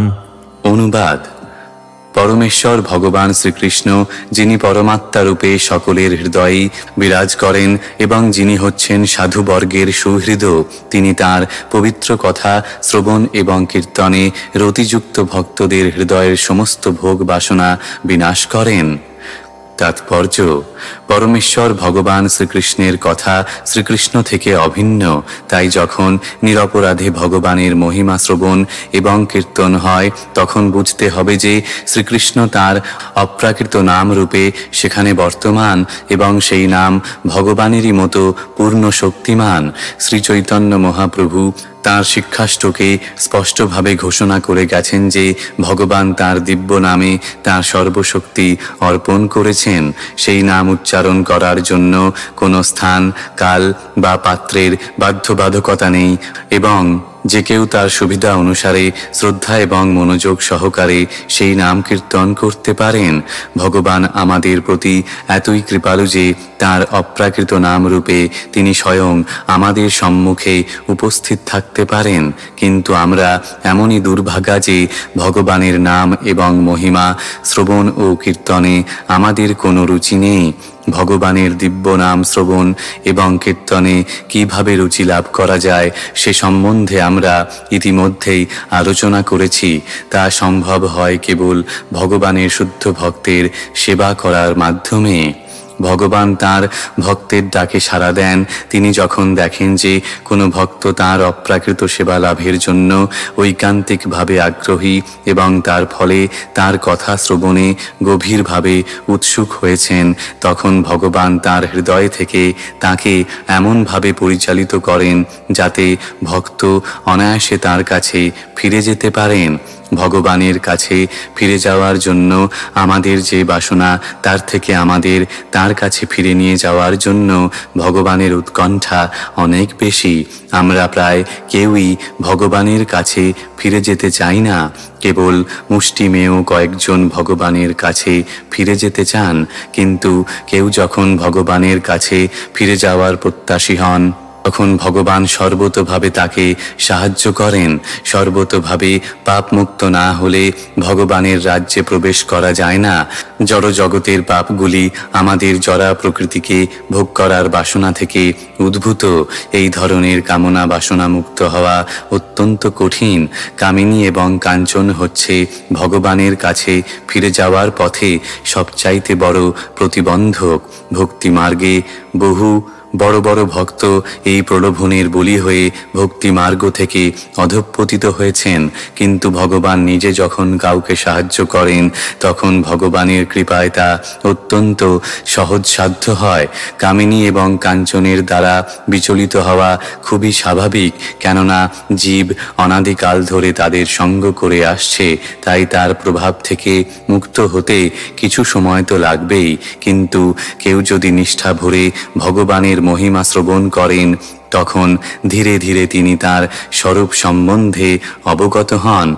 পরমেশ্বর ভগবানের কৃপায় ভক্ত তখন সেই সমস্ত আক্রমণ থেকে নিজেকে রক্ষা করার জন্য যথেষ্ট শক্তি লাভ করেন এবং ধীরে ধীরে তার মন থেকে চাঞ্চল্য সৃষ্টিকারী সবকটি প্রতিবন্ধক বিদূরিত হয়। শ্লোক 18। নষ্টপ্রায়েষ্বভদ্রেষু নিত্যং ভাগবত সেবয়া ভগবত্युत्तम শ্লোকে ভক্তির্ভবতি নৈষ্ঠিকী। অনুবাদ: নিয়মিতভাবে শ্রীমদ্ ভাগবত শ্রবণ করলে এবং ভগবানের শুদ্ধ ভক্তের সেবা করলে হৃদয়ের সমস্ত কলুষ সম্পূর্ণরূপে বিনষ্ট হয় এবং তখন উত্তম শ্লোকের দ্বারা বন্দিত পরমেশ্বর ভগবান শ্রীকৃষ্ণের প্রতি প্রেমময়ী ভক্তি সুদৃঢ়রূপে প্রতিষ্ঠিত হয়। তাৎপর্য: আত্ম উপলব্ধির পথে প্রতিবন্ধক স্বরূপ হৃদয়ের সমস্ত অশুভ প্রবৃত্তিগুলি নির্মল করার উপায় এখানে বর্ণনা করা হয়েছে। এই উপায়টি হচ্ছে ভাগবতের সঙ্গ করা। দু রকমের ভাগবত রয়েছেন, যথা গ্রন্থ ভাগবত এবং ভক্ত ভাগবত। এই উভয় ভাগবতই হচ্ছেন ভবরোগ নিরাময়ের উপযুক্ত উপায় এবং তাতে উভয়ের অথবা একজনের শরণাগত হলেই সব রকমের প্রতিবন্ধক বিদূরিত হয়। ভক্ত ভাগবত গ্রন্থ ভাগবতের মতোই মঙ্গলপ্রদ, কেননা ভক্ত ভাগবত গ্রন্থ ভাগবতের নির্দেশ অনুসারেই তার জীবনকে পরিচালনা করেন এবং গ্রন্থ ভাগবত পরমেশ্বর ভগবান এবং তার শুদ্ধ ভক্ত বা ভগবতদের তথ্যে পূর্ণ। গ্রন্থ ভাগবত এবং ভক্ত ভাগবতে অভেদ সম্বন্ধ রয়েছে। ভক্ত ভাগবত হচ্ছেন পরমেশ্বর ভগবানের প্রত্যক্ষ প্রতিনিধি, তাই ভক্ত ভাগবতের সন্তুষ্টি বিধানের ফলেই গ্রন্থ ভাগবতের কৃপা লাভ হয়। ভক্ত ভাগবত অথবা গ্রন্থ ভাগবতের সেবা করার ফলে যে কিভাবে ধীরে ধীরে ভগবত ভক্তির পথে উন্নতি লাভ করা যায় তা যুক্তি দিয়ে বিচার করা যায় না, কিন্তু প্রকৃতপক্ষে তা সত্য এবং শ্রীল নারদ মুনি, যিনি তাঁর পূর্ব জীবনে ছিলেন একজন দাসীর পুত্র, তা বিশ্লেষণ করেছেন। নারদ মুনির পূর্ব জীবনে তার মাতা ছিলেন একজন দাসী এবং তিনি কয়েকজন ঋষির সেবায় যুক্ত ছিলেন এবং তার ফলে নারদ মুনিও সেই ঋষিদের সংস্পর্শে এসেছিলেন। তাদের সঙ্গ প্রভাবে এবং তাদের উচ্ছিষ্ট আহার করার ফলে দাসীপুত্র হওয়া সত্ত্বেও তিনি পরবর্তী জীবনে ভগবৎ পার্ষদ মহাভক্ত শ্রীল নারদ মুনিতে পরিণত হন। এমনই হচ্ছে ভাগবত সঙ্গের অলৌকিক প্রভাব। এই প্রভাব সম্বন্ধে ব্যবহারিকভাবে অবগত হতে হলে আমাদের মনে রাখতে হবে যে ঐকান্তিক নিষ্ঠা সহকারে ভাগবত সঙ্গ করার ফলে অনায়াসে দিব্য জ্ঞান লাভ হয় এবং যার ফলে জীব পরমেশ্বর ভগবানের প্রেমময়ী সেবায় সুদৃঢ়ভাবে যুক্ত হন। ভাগবতের তত্ত্বাবধানে ভগবত ভক্তির পথে যতই উন্নতি লাভ হয়, ভক্ত ততই পরমেশ্বর ভগবানের অপ্রাকৃত প্রেমময়ী সেবায় যুক্ত হন। তাই গ্রন্থ ভাগবতের বাণী ভক্ত ভাগবতের কাছ থেকেই গ্রহণ করতে হয় এবং এই দুই ভাগবতের সমন্বয়ের ফলে নবীন ভক্ত প্রভূতভাবে লাভবান হয়ে ভক্তি মার্গে ক্রমোন্নতি লাভ করেন। শ্লোক 19। সদা রজস্তমো ভাবাঃ কামলোভাদয়শ্চ ये চেত এতৈরনাবিদ্ধম স্থিতম সত্ত্বে প্রসীদতি। অনুবাদ: যখন হৃদয়ে নৈষ্ঠিকী ভক্তির উদয় হয় তখন রজ ও তমগুণের প্রভাবজাত কাম, ক্রোধ, লোভ ইত্যাদি রিপুসমূহ হৃদয় থেকে বিদূরিত হয়ে যায়। তখন ভক্ত সত্ত্বগুণে অধিষ্ঠিত হয়ে সম্পূর্ণরূপে প্রসন্ন হন। তাৎপর্য: জীব যখন তার স্বরূপে অধিষ্ঠিত হয়ে দিব্য আনন্দে মগ্ন হয় তখনই সে সম্পূর্ণভাবে প্রসন্ন হয়। সেই অবস্থাকে বলা হয় ব্রহ্মভূত বা আত্মানন্দী অবস্থা। এই আত্মতৃপ্ত অবস্থা নিষ্ক্রিয় মূর্খের আত্মতৃপ্তির মতো নয়। নিষ্ক্রিয় মূর্খ অজ্ঞানের দ্বারা আচ্ছন্ন, কিন্তু আত্মতৃপ্ত আত্মানন্দী জরাতীত চিন্ময় স্তরে অধিষ্ঠিত। পরমেশ্বর ভগবানের প্রতি অনন্য ভক্তিযুক্ত হওয়া মাত্রই এই স্তরে অধিষ্ঠিত হওয়া যায়। ভগবত ভক্তি নিষ্ক্রিয়তা নয়, পক্ষান্তরে তা হচ্ছে আত্মার স্বাভাবিক সক্রিয়তা। জীব যখন জরা প্রকৃতির সংস্পর্শে আসে তখন আত্মার বৃত্তি কলুষিত হয়ে যায় এবং সেই কলুষিত বা বিকৃত বৃত্তির প্রকাশ হচ্ছে কাম, ক্রোধ, লোভ, নিষ্ক্রিয়তা, অজ্ঞান এবং নিদ্রা। রজ এবং তমগুণের এই সমস্ত প্রভাবগুলির সম্পূর্ণ নিবৃত্তি হচ্ছে ভগবত ভক্তির প্রকাশের ফল। ভক্ত তৎক্ষণাৎ সত্যগুণে অধিষ্ঠিত হন এবং তারপর আরও ঊর্ধ্বে উন্নীত হয়ে তিনি শুদ্ধ সত্য বা বাসুদেব স্তরে অধিষ্ঠিত হন। এই শুদ্ধ সত্য স্তরেই কেবল ভগবানের প্রতি শুদ্ধ প্রেম লাভ করে তাকে চাক্ষুষ দর্শন করা যায়। ভক্ত সর্বদাই বিশুদ্ধ সত্ত্বে অধিষ্ঠিত, তাই তিনি কখনো কারো কোনো রকম অনিষ্ট করেন না। কিন্তু অভক্ত, তা সে যত শিক্ষিতই হোক না কেন, সর্বদাই অপরের ক্ষতি করার চেষ্টা করে। ভক্ত মূর্খ বা আবেগপ্রবণ নয়। অপরের অনিষ্টকারী মূর্খ বা আবেগপ্রবণ মানুষেরা বাহ্যিকভাবে যতই ভগবানের ভক্ত হওয়ার অভিনয় করুক না কেন, তারা কখনোই ভগবানের ভক্ত হতে পারে না। ভক্ত সর্বদাই ভগবানের সৎ গুণাবলীর দ্বারা গুণান্বিত। আয়তনগতভাবে এই গুণগুলির তারতম্য রয়েছে, কিন্তু গুণগতভাবে ভক্ত এবং ভগবান এক এবং অভিন্ন। শ্লোক 20। एवं प्रसन्नमनसो भगवद्भक्तियोगतः भगवत्तत्त्वविज्ञानं मुक्तसङ्गस्य जायते। অনুবাদ: এইভাবে শুদ্ধ সত্ত্বে অধিষ্ঠিত হয়ে ভক্তিযোগে যুক্ত হওয়ার ফলে যার চিত্ত প্রসন্ন হয়েছে তিনি সব রকম জড়বন্ধন মুক্ত হয়ে ভগবতত্ত্ব বিজ্ঞান উপলব্ধি করেন। তাৎপর্য: ভগবদ্গীতায় অধ্যায় 7 শ্লোক 3 বলা হয়েছে যে হাজার হাজার মানুষের মধ্যে কেবল দু একজন সৌভাগ্যবান মানুষই জীবনের যথার্থ উদ্দেশ্য সাধনে প্রয়াসী হন। অধিকাংশ মানুষই রজ এবং তমগুণের দ্বারা প্রভাবিত এবং তাই তারা সর্বদাই কাম, ক্রোধ, লোভ, মোহ, অজ্ঞান এবং নিদ্রায় মগ্ন। এই রকম বহু নররূপী পশুর মধ্যে কদাচিৎ একজন মানুষ মানব জীবনের উদ্দেশ্য সম্বন্ধে অবগত হয়ে তার সেই কর্তব্য সম্পাদনে প্রয়াসী হয়। আর এই রকম হাজার হাজার সিদ্ধিকামী মানুষের মধ্যে কেবল দু একজন মাত্র তত্ত্বগতভাবে পরমেশ্বর ভগবান শ্রীকৃষ্ণকে জানতে পারেন। ভগবদ্গীতাতে অধ্যায় 18 শ্লোক 55 আরও বলা হয়েছে যে পরমেশ্বর ভগবান শ্রীকৃষ্ণকে জানার যে বিজ্ঞান তা কেবল ভক্তিযোগের মাধ্যমেই জানা যায়। সেই কথাই এই শ্লোকে প্রতিপন্ন হয়েছে। কোনো সাধারণ মানুষ অথবা মানব জীবনের উদ্দেশ্য সাধন করেছেন যে মানুষ, তিনিও পরমেশ্বর ভগবানকে বিজ্ঞানসম্মতভাবে অথবা পূর্ণরূপে জানতে পারেন না। মানব জীবনের উদ্দেশ্য তখনই সিদ্ধ হয় যখন মানুষ বুঝতে পারে যে সে জড় পদার্থ নয়, তার স্বরূপে সে হচ্ছে চিন্ময় আত্মা। যখন কেউ সে কথা জানতে পারে তখন আর জড় জগতের প্রতি কোনো আসক্তি থাকে না। সে তৎক্ষণাৎ জড় কামনা বাসনাগুলি পরিত্যাগ করে। তার চিন্ময় স্বরূপে সে তখনই যথার্থ প্রসন্নতা অনুভব করে। মানুষ যখন রজ এবং তমগুণের প্রভাব থেকে মুক্ত হয় তখনই কেবল এই উপলব্ধি সম্ভব হয়, অর্থাৎ ব্রহ্মভূত স্তরে অধিষ্ঠিত হয়ে কেউ যখন যথার্থ ব্রাহ্মণোচিত গুণ অর্জন করে তখনই কেবল তা সম্ভব হয়।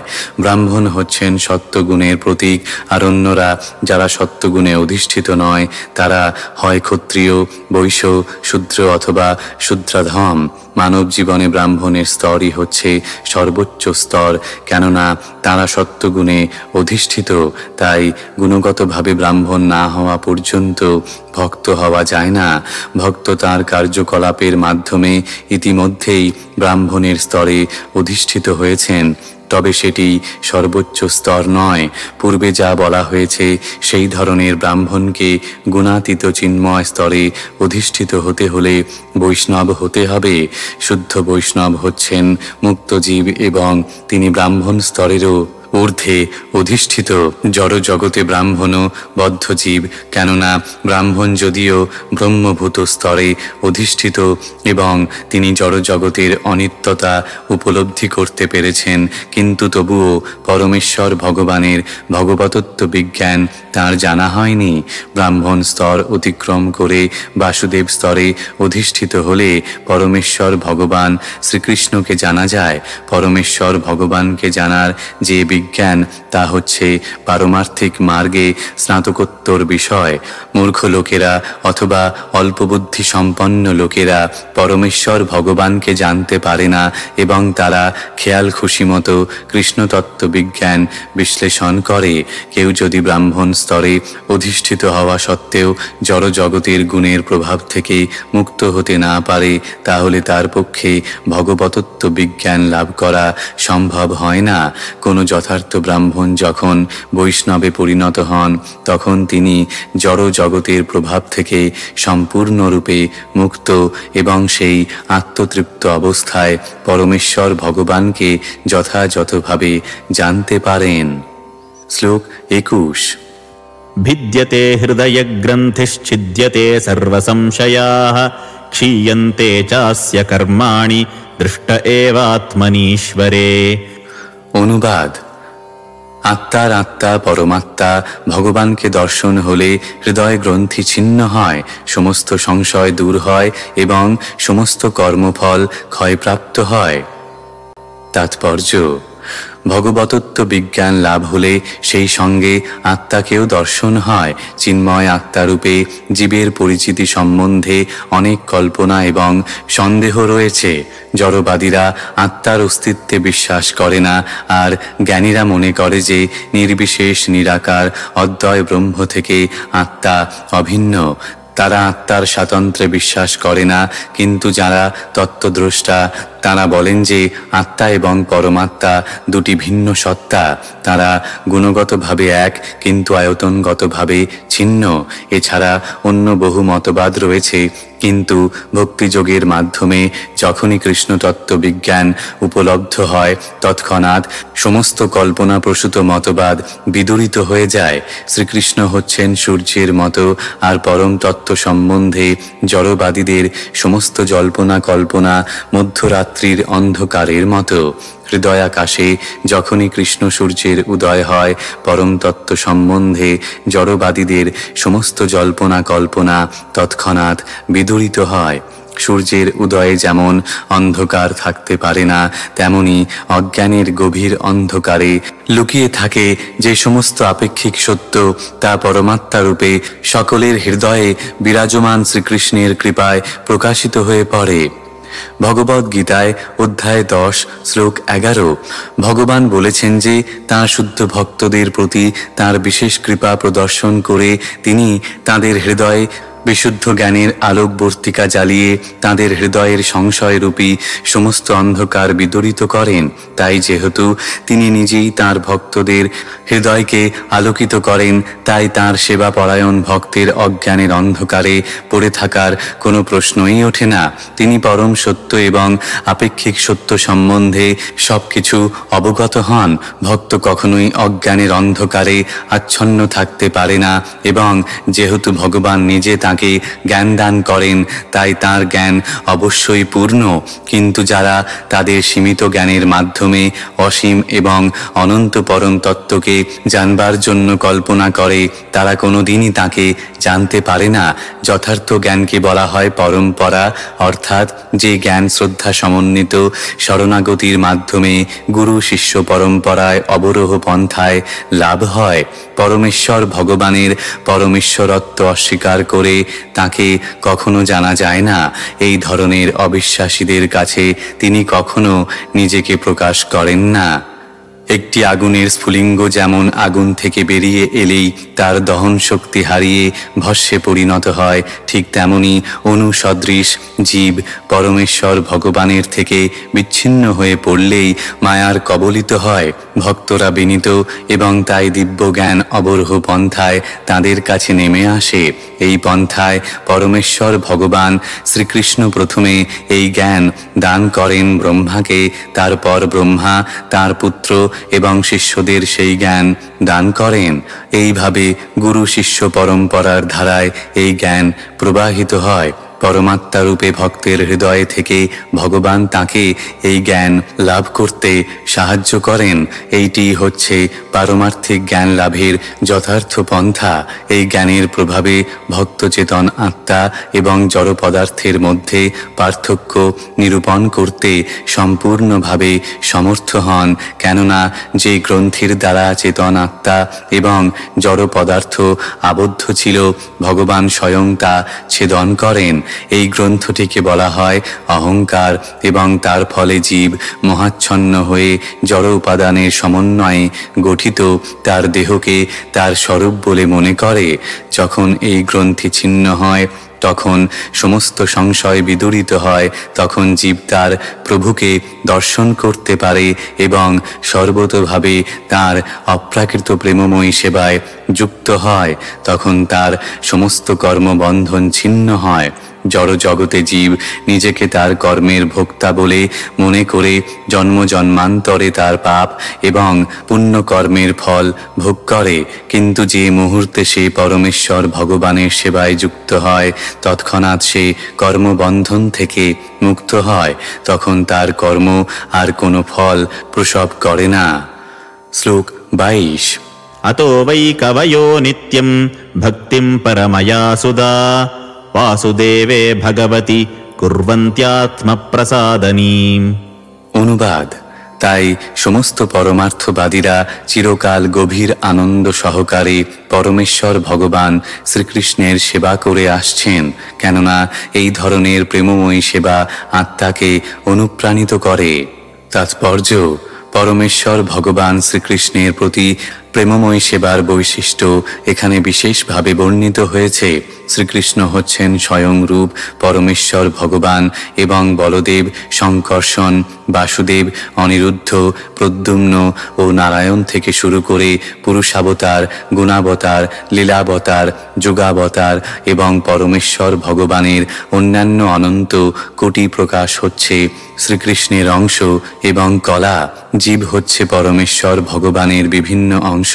তাই শ্রীকৃষ্ণ হচ্ছেন ভগবানের আদি রূপ, এবং চিন্ময় স্তরে তিনিই হচ্ছেন সবকিছুর পরম উৎস। তাই যে সমস্ত উন্নত স্তরের পরমার্থবাদী ভগবানের নিত্য লীলাবিলাসের কাহিনী শ্রবণে আগ্রহী, তাদের কাছে তিনিই হচ্ছেন সবচাইতে বেশি আকর্ষণীয়। শ্রীকৃষ্ণ এবং বলদেব ভিন্ন ভগবানের অন্যান্য রূপে বৃন্দাবনের মতো অপ্রাকৃত লীলায় শ্রীকৃষ্ণের ঘনিষ্ঠ সান্নিধ্যে আসার অন্য কোনো সুযোগ নেই।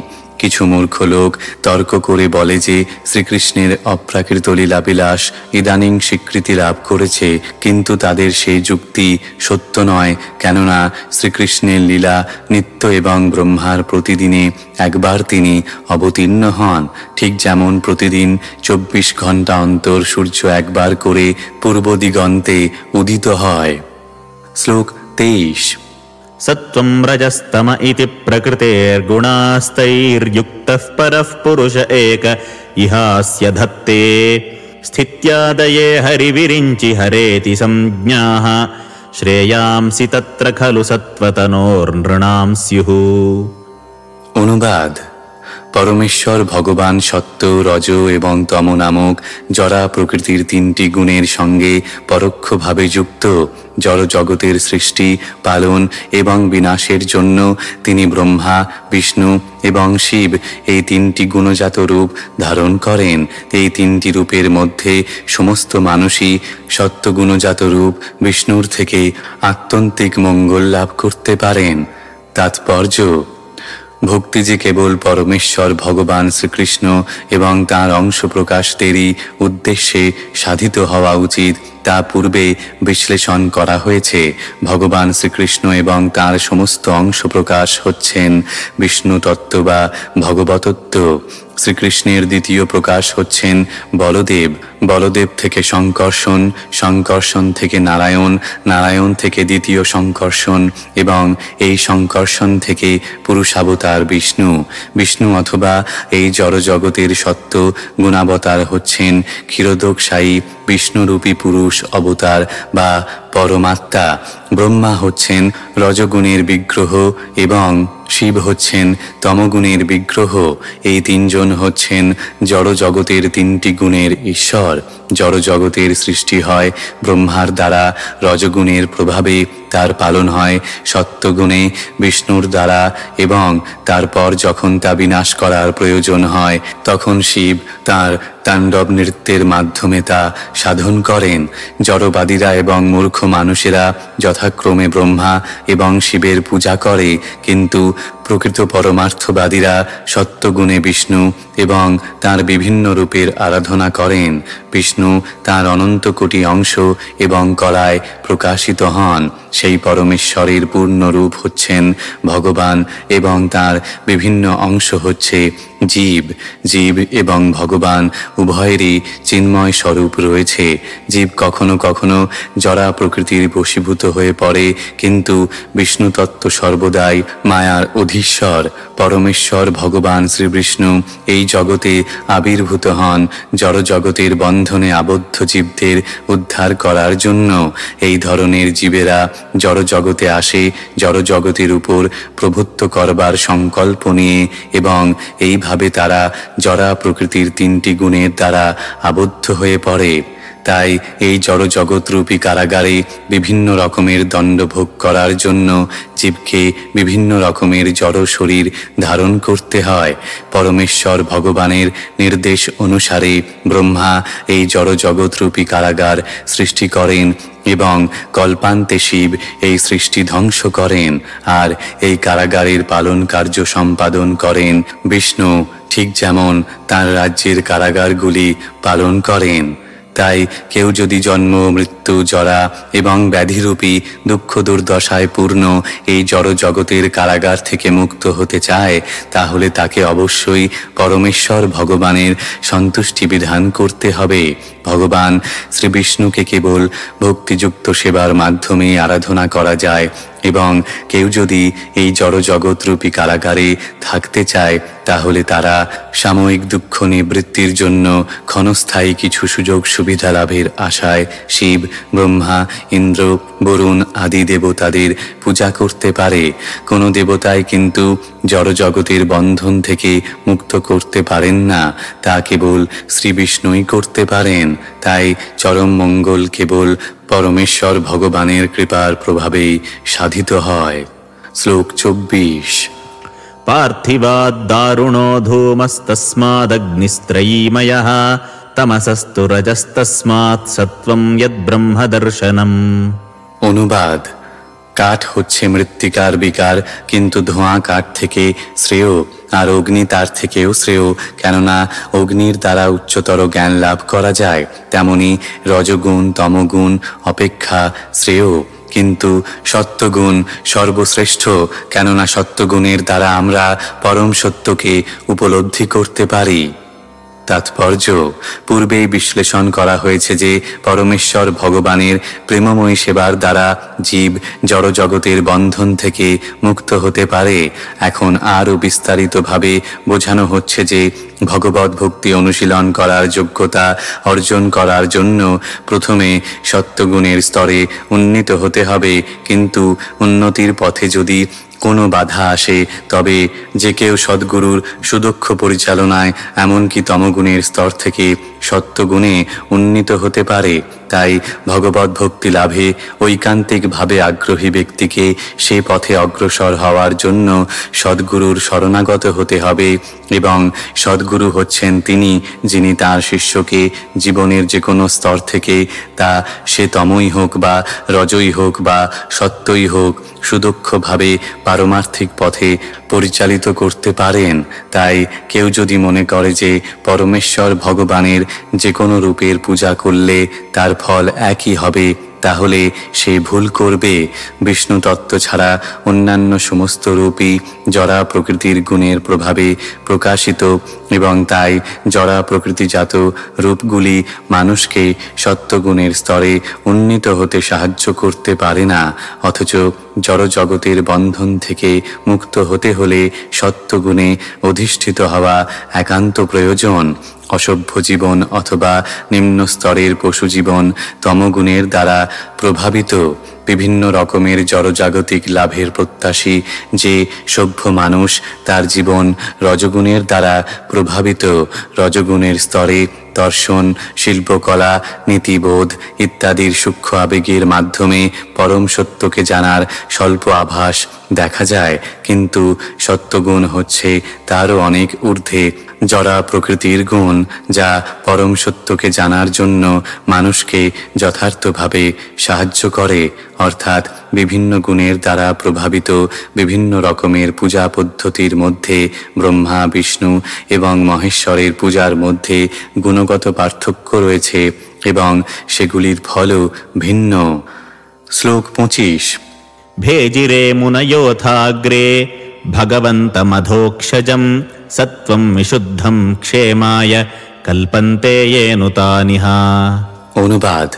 পূর্বে সমস্ত মহর্ষিরা পরমেশ্বর ভগবানের সেবা করেছিলেন, কেননা তিনি জড়া প্রকৃতির তিনটি গুণের অতীত। তারা জড় জগতের বন্ধন থেকে মুক্ত হয়ে আত্যন্তিক মঙ্গল সাধনের জন্য তার আরাধনা করেছিলেন। যারা সেই সমস্ত মহাত্মাদের পদাঙ্ক অনুসরণ করেন, তারাও এই জড় জগতের বন্ধন থেকে মুক্ত হওয়ার যোগ্যতা অর্জন করেন। তাৎপর্য: জড়জাগতিক বিষয় লাভ এবং জড়চেতনের পার্থক্য নিরূপণকারী জ্ঞান লাভ ধর্ম আচরণের উদ্দেশ্য নয়। ধর্ম আচরণের চরম উদ্দেশ্য হচ্ছে জড়জগতের বন্ধন থেকে মুক্ত হয়ে চিন্ময় জগতে, যেখানে পরমেশ্বর ভগবান পরম পুরুষ রূপে বিরাজ করছেন, সেখানে মুক্ত জীবন লাভ করা। তাই ধর্মীয় অনুশাসন হচ্ছে পরমেশ্বর ভগবানের দেওয়া আইন, এবং মহাজন বা ভগবানের অনুমোদিত প্রতিনিধি ছাড়া আর কেউই ধর্মের যথার্থ উদ্দেশ্য সম্বন্ধে অবগত নন। ভগবানের বিশেষ প্রতিনিধি স্বরূপ 12 জন মহাজন রয়েছেন, যারা ধর্মতত্ত্ব সম্বন্ধে যথাযথভাবে অবগত, এবং তারা সকলেই ভক্তি ভরে ভগবানের সেবা করেন। যে সমস্ত মানুষ যথার্থ মঙ্গল সাধনের অভিলাষী, তারা এই মহাজনদের পদাঙ্ক অনুসরণ করে পরম মঙ্গল লাভ করতে পারেন। শ্লোক 26।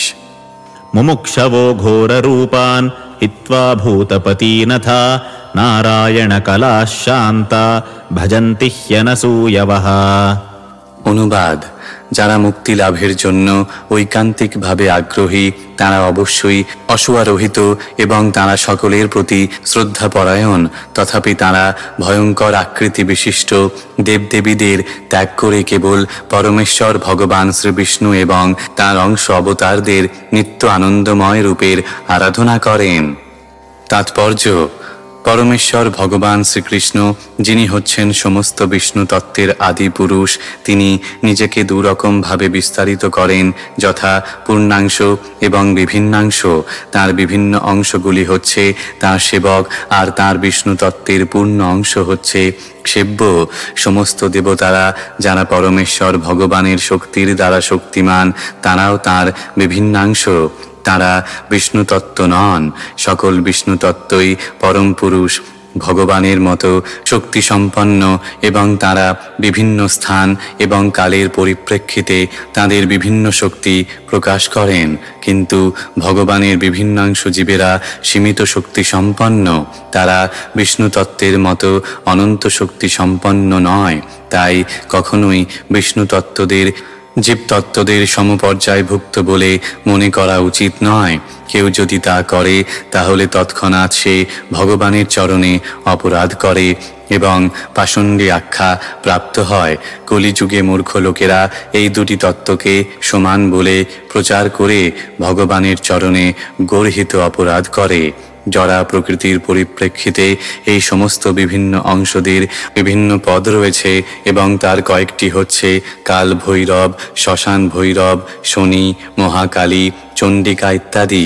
যে মানুষ তমগুণের গভীরতম স্তরে অধিষ্ঠিত তারাই এই সমস্ত দেবতাদের পূজা করে। ব্রহ্মা, শিব, সূর্য, গণেশ এবং এই ধরনের দেবতারা রজগুণের দ্বারা প্রভাবিত জড়ভোগেচ্ছু মানুষদের দ্বারা পূজিত হন, কিন্তু যারা সত্যগুণে অধিষ্ঠিত তারা কেবল বিষ্ণু তত্ত্বদেরই আরাধনা করেন। বিষ্ণু তত্ত্বদের বিভিন্ন নাম এবং রূপ রয়েছে, যেমন নারায়ণ, দামোদর, বামন, গোবিন্দ, অদক্ষজ ইত্যাদি।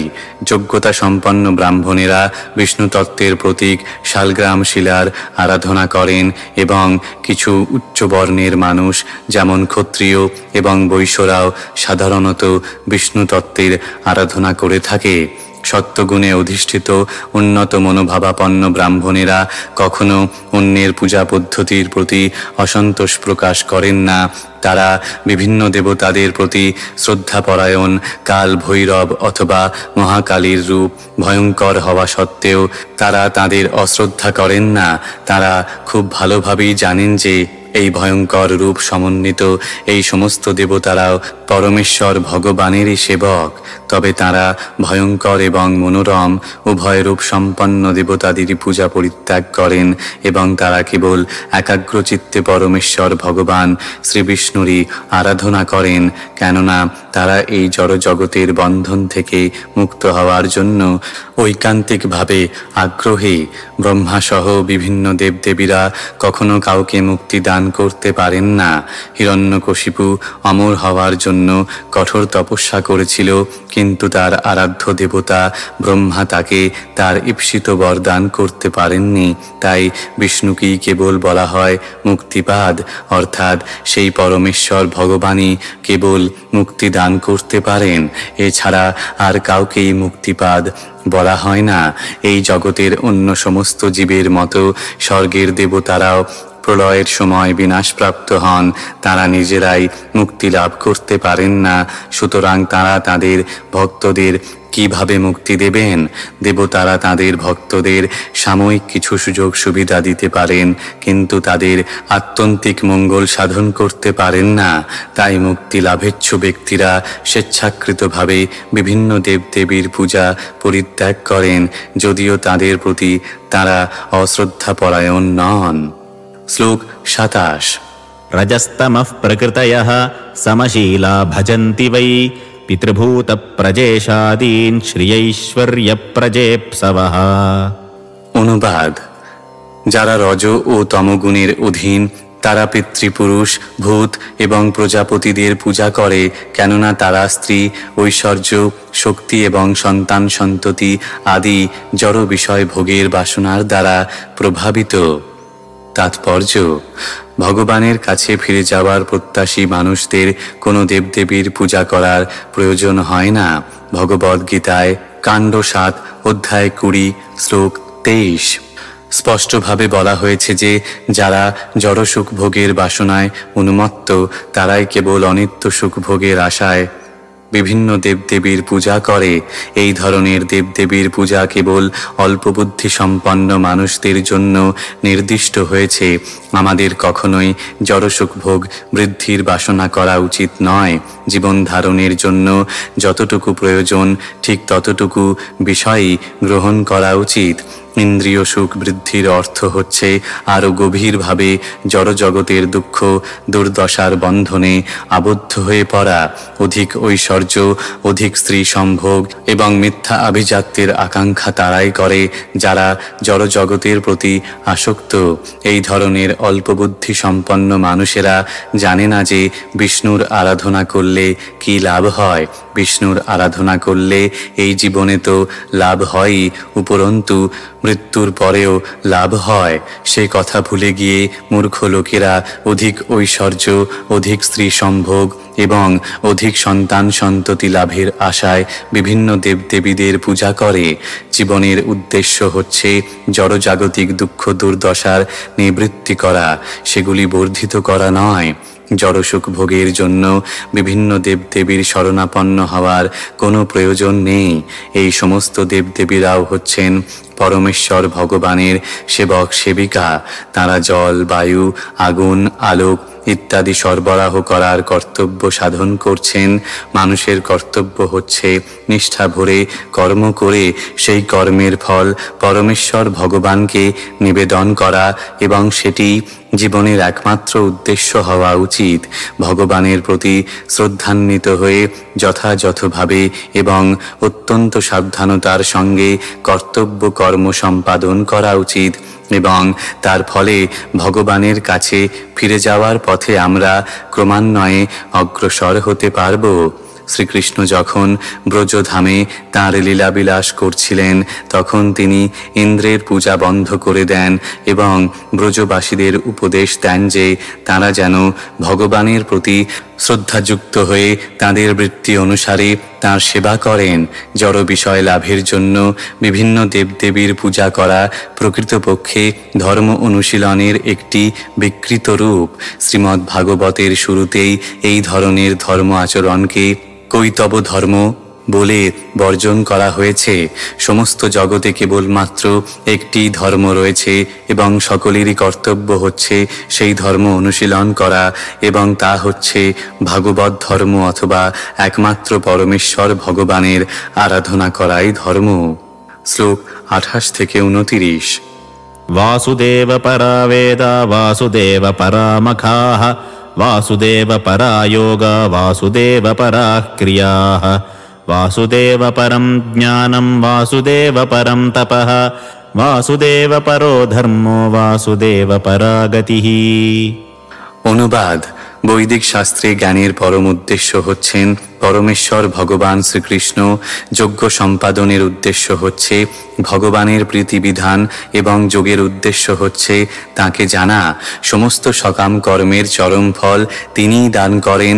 পরম জ্ঞান এবং সমস্ত তপশ্চর্যার উদ্দেশ্য হচ্ছে তাকে জানা এবং তার প্রতি প্রেমময়ী সেবায় যুক্ত হওয়াই হচ্ছে ধর্মের উদ্দেশ্য। তিনি হচ্ছেন জীবনের পরম উদ্দেশ্য। তাৎপর্য: পরমেশ্বর ভগবান শ্রীকৃষ্ণ যে আরাধনার একমাত্র বিষয়, সে কথা এই দুটি শ্লোকে প্রতিপন্ন হয়েছে। বৈদিক শাস্ত্রের উদ্দেশ্যই হচ্ছে তাই তার সঙ্গে সম্পর্কযুক্ত হওয়া এবং চরমে তার প্রতি প্রেমময়ী সেবা পরায়ণ হওয়া। এইটি হচ্ছে সমস্ত বেদের মূল তত্ত্ব। ভগবদ্গীতাতেও সেই সত্যকে প্রতিপন্ন করে ভগবান বলেছেন, সমস্ত বেদের একমাত্র উদ্দেশ্য হচ্ছে তাকে জানা। সমস্ত শাস্ত্র তিনি রচনা করেছেন তাঁর অবতার শ্রীল ব্যাসদেবের মাধ্যমে, যাতে জড়জগতের বন্ধনে আবদ্ধ অধঃপতিত জীবেরা তাঁকে জানতে পারে। কোনো দেবতাই জড়জগতের বন্ধন থেকে জীবকে মুক্তি দান করতে পারে না, সে কথা সমস্ত বৈদিক শাস্ত্রে ঘোষিত হয়েছে। ভগবতত্ব সম্বন্ধে সম্পূর্ণরূপে অজ্ঞ নির্বিশেষবাদীরা ভগবানের সর্বশক্তিমত্তাকে খর্ব করে তাকে জীবেদের সমপর্যায়ভুক্ত করে, এবং সেই জন্য বহু সাধ্য সাধনা করেও নির্বিশেষবাদীরা জড় জগতের বন্ধন থেকে মুক্ত হতে পারে না।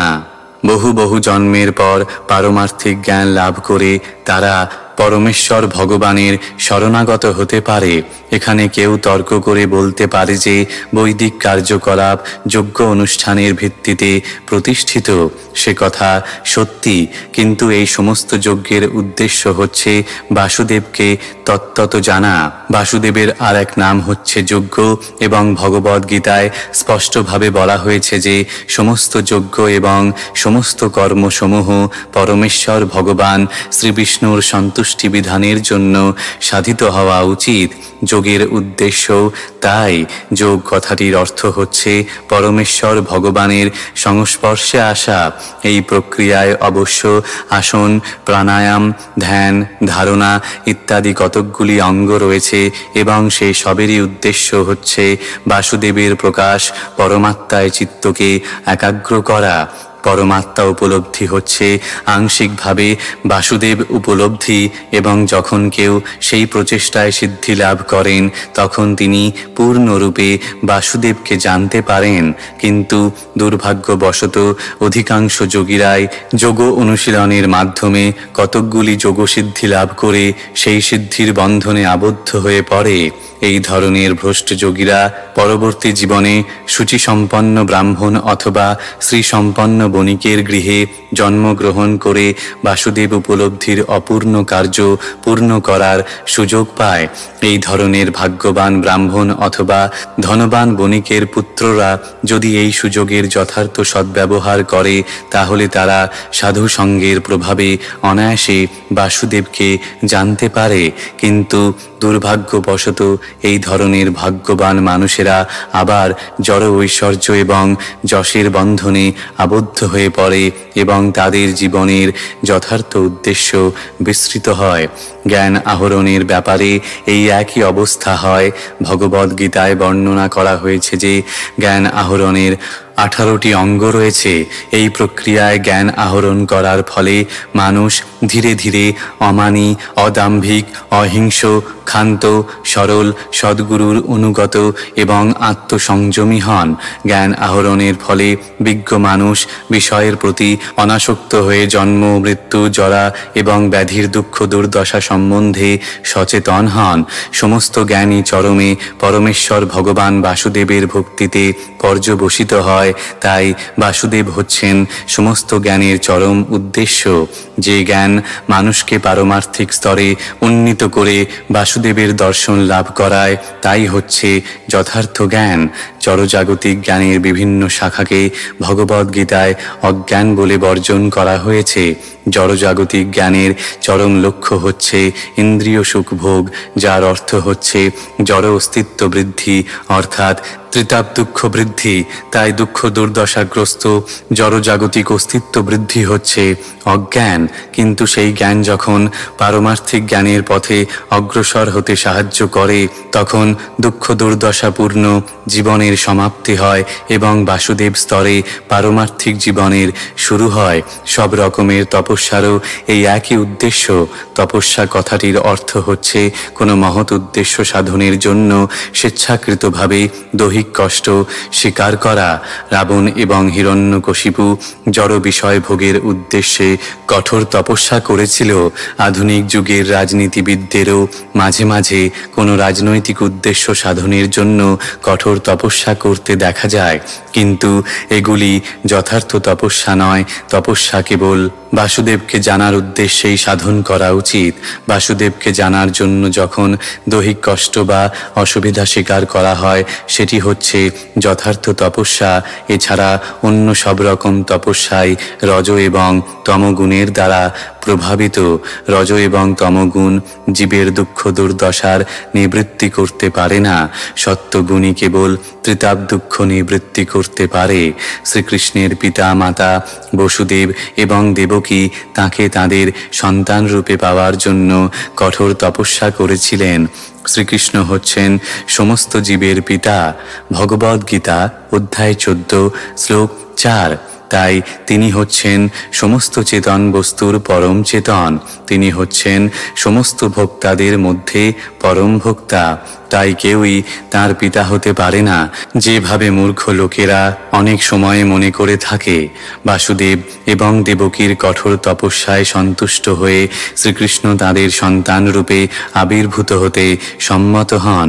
তাই যদি তপস্যা করতে হয় তবে তা যেন অবশ্যই জ্ঞানের পরম লক্ষ্য বাসুদেবকে জানবার জন্য সাধিত হয়। বাসুদেব হচ্ছেন পরমেশ্বর ভগবান শ্রীকৃষ্ণ। সেই কথা পূর্বেই বিশ্লেষণ করা হয়েছে।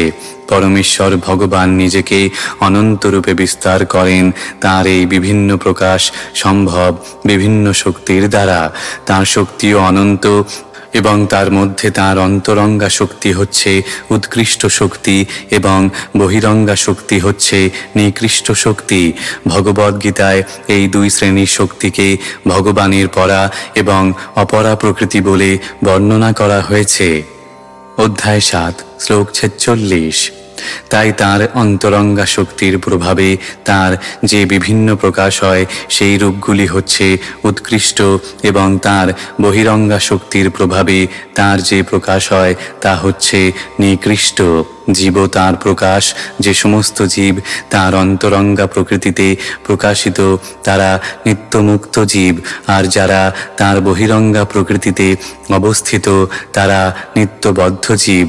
তাই সমস্ত জ্ঞানের প্রয়াস, তপশ্চর্যা, দান এবং কর্মের উদ্দেশ্য হওয়া উচিত এই বহিরঙ্গা প্রকৃতির প্রভাব থেকে মুক্ত হওয়া। এখন আমরা সকলে ভগবানের বহিরঙ্গা শক্তির দ্বারা পরিচালিত হচ্ছি, এবং এই প্রভাব থেকে মুক্ত হতে হলে আমাদের চিন্ময় প্রকৃতিতে অধিষ্ঠিত হওয়ার চেষ্টা করতে হবে। ভগবদ্গীতায় বলা হয়েছে যে মহাত্মা হচ্ছেন তারা যাদের মনোবৃত্তি অত্যন্ত প্রশস্ত, এবং তার ফলে যারা পরমেশ্বর ভগবান শ্রীকৃষ্ণের সেবায় যুক্ত হয়েছেন তারা ভগবানের অন্তরঙ্গা প্রকৃতির দ্বারা প্রভাবিত। তাই এই মহৎ আশয় সম্পন্ন পুরুষেরা নিরন্তর অনন্য ভক্তি সহকারে পরমেশ্বর ভগবানের সেবায় যুক্ত, এইটি জীবনের উদ্দেশ্য হওয়া উচিত। এবং সমস্ত বৈদিক শাস্ত্রে সেই নির্দেশই দেওয়া হয়েছে। সকাম কর্মে অথবা শুষ্ক জ্ঞানের প্রয়াসে অনর্থক যুক্ত হওয়া উচিত নয়। সকলেরই কর্তব্য হচ্ছে এই মুহূর্তে পরমেশ্বর ভগবানের অপ্রাকৃত প্রেমময়ী সেবায় যুক্ত হওয়া। এই জগতে সৃষ্টি, স্থিতি অথবা বিনাশ কার্যে ভগবানের সহায়ক যে সমস্ত দেবদেবী রয়েছেন তাদের পূজা করে সময়ের অপচয় করা উচিত নয়। অসংখ্য শক্তিশালী দেবদেবী রয়েছেন যারা ভগবানের বহিরঙ্গা প্রকৃতি এই জড়জগতের পরিচালনার তত্ত্বাবধান করেন। তারা সকলেই পরমেশ্বর ভগবান বাসুদেবের সহকারী। এমনকি শিব এবং ব্রহ্মাও এই সমস্ত দেবতাদের পর্যায়ভুক্ত। কিন্তু শ্রীবিষ্ণু অথবা বাসুদেব সর্বদাই পরা প্রকৃতিতে অধিষ্ঠিত। তিনি যদিও এই জড়জগতের সত্যগুণকে স্বীকার করেন, তবুও তিনি জড়া প্রকৃতির সমস্ত গুণের অতীত। সেই তত্ত্ব আরও স্পষ্টভাবে বোঝানোর জন্য একটি দৃষ্টান্ত দেওয়া যায়। কারাগারে কয়েদি রয়েছে এবং কারাগারের পরিচালকরা রয়েছে। কারাগারের কয়েদি এবং পরিচালক উভয়ই রাজার আইনের দ্বারা পরিচালিত হয়, কিন্তু রাজা যদি কখনো কারাগারে আসেনও তবুও তিনি কারাগারের আইনের দ্বারা বদ্ধ হন না। তাই সর্ব অবস্থাতেই রাজা কারাগারের নিয়ম কানুনের অতীত। ঠিক তেমনি পরমেশ্বর ভগবানও এই জড়জগতের সমস্ত নিয়ম কানুনের অতীত। শ্লোক 30।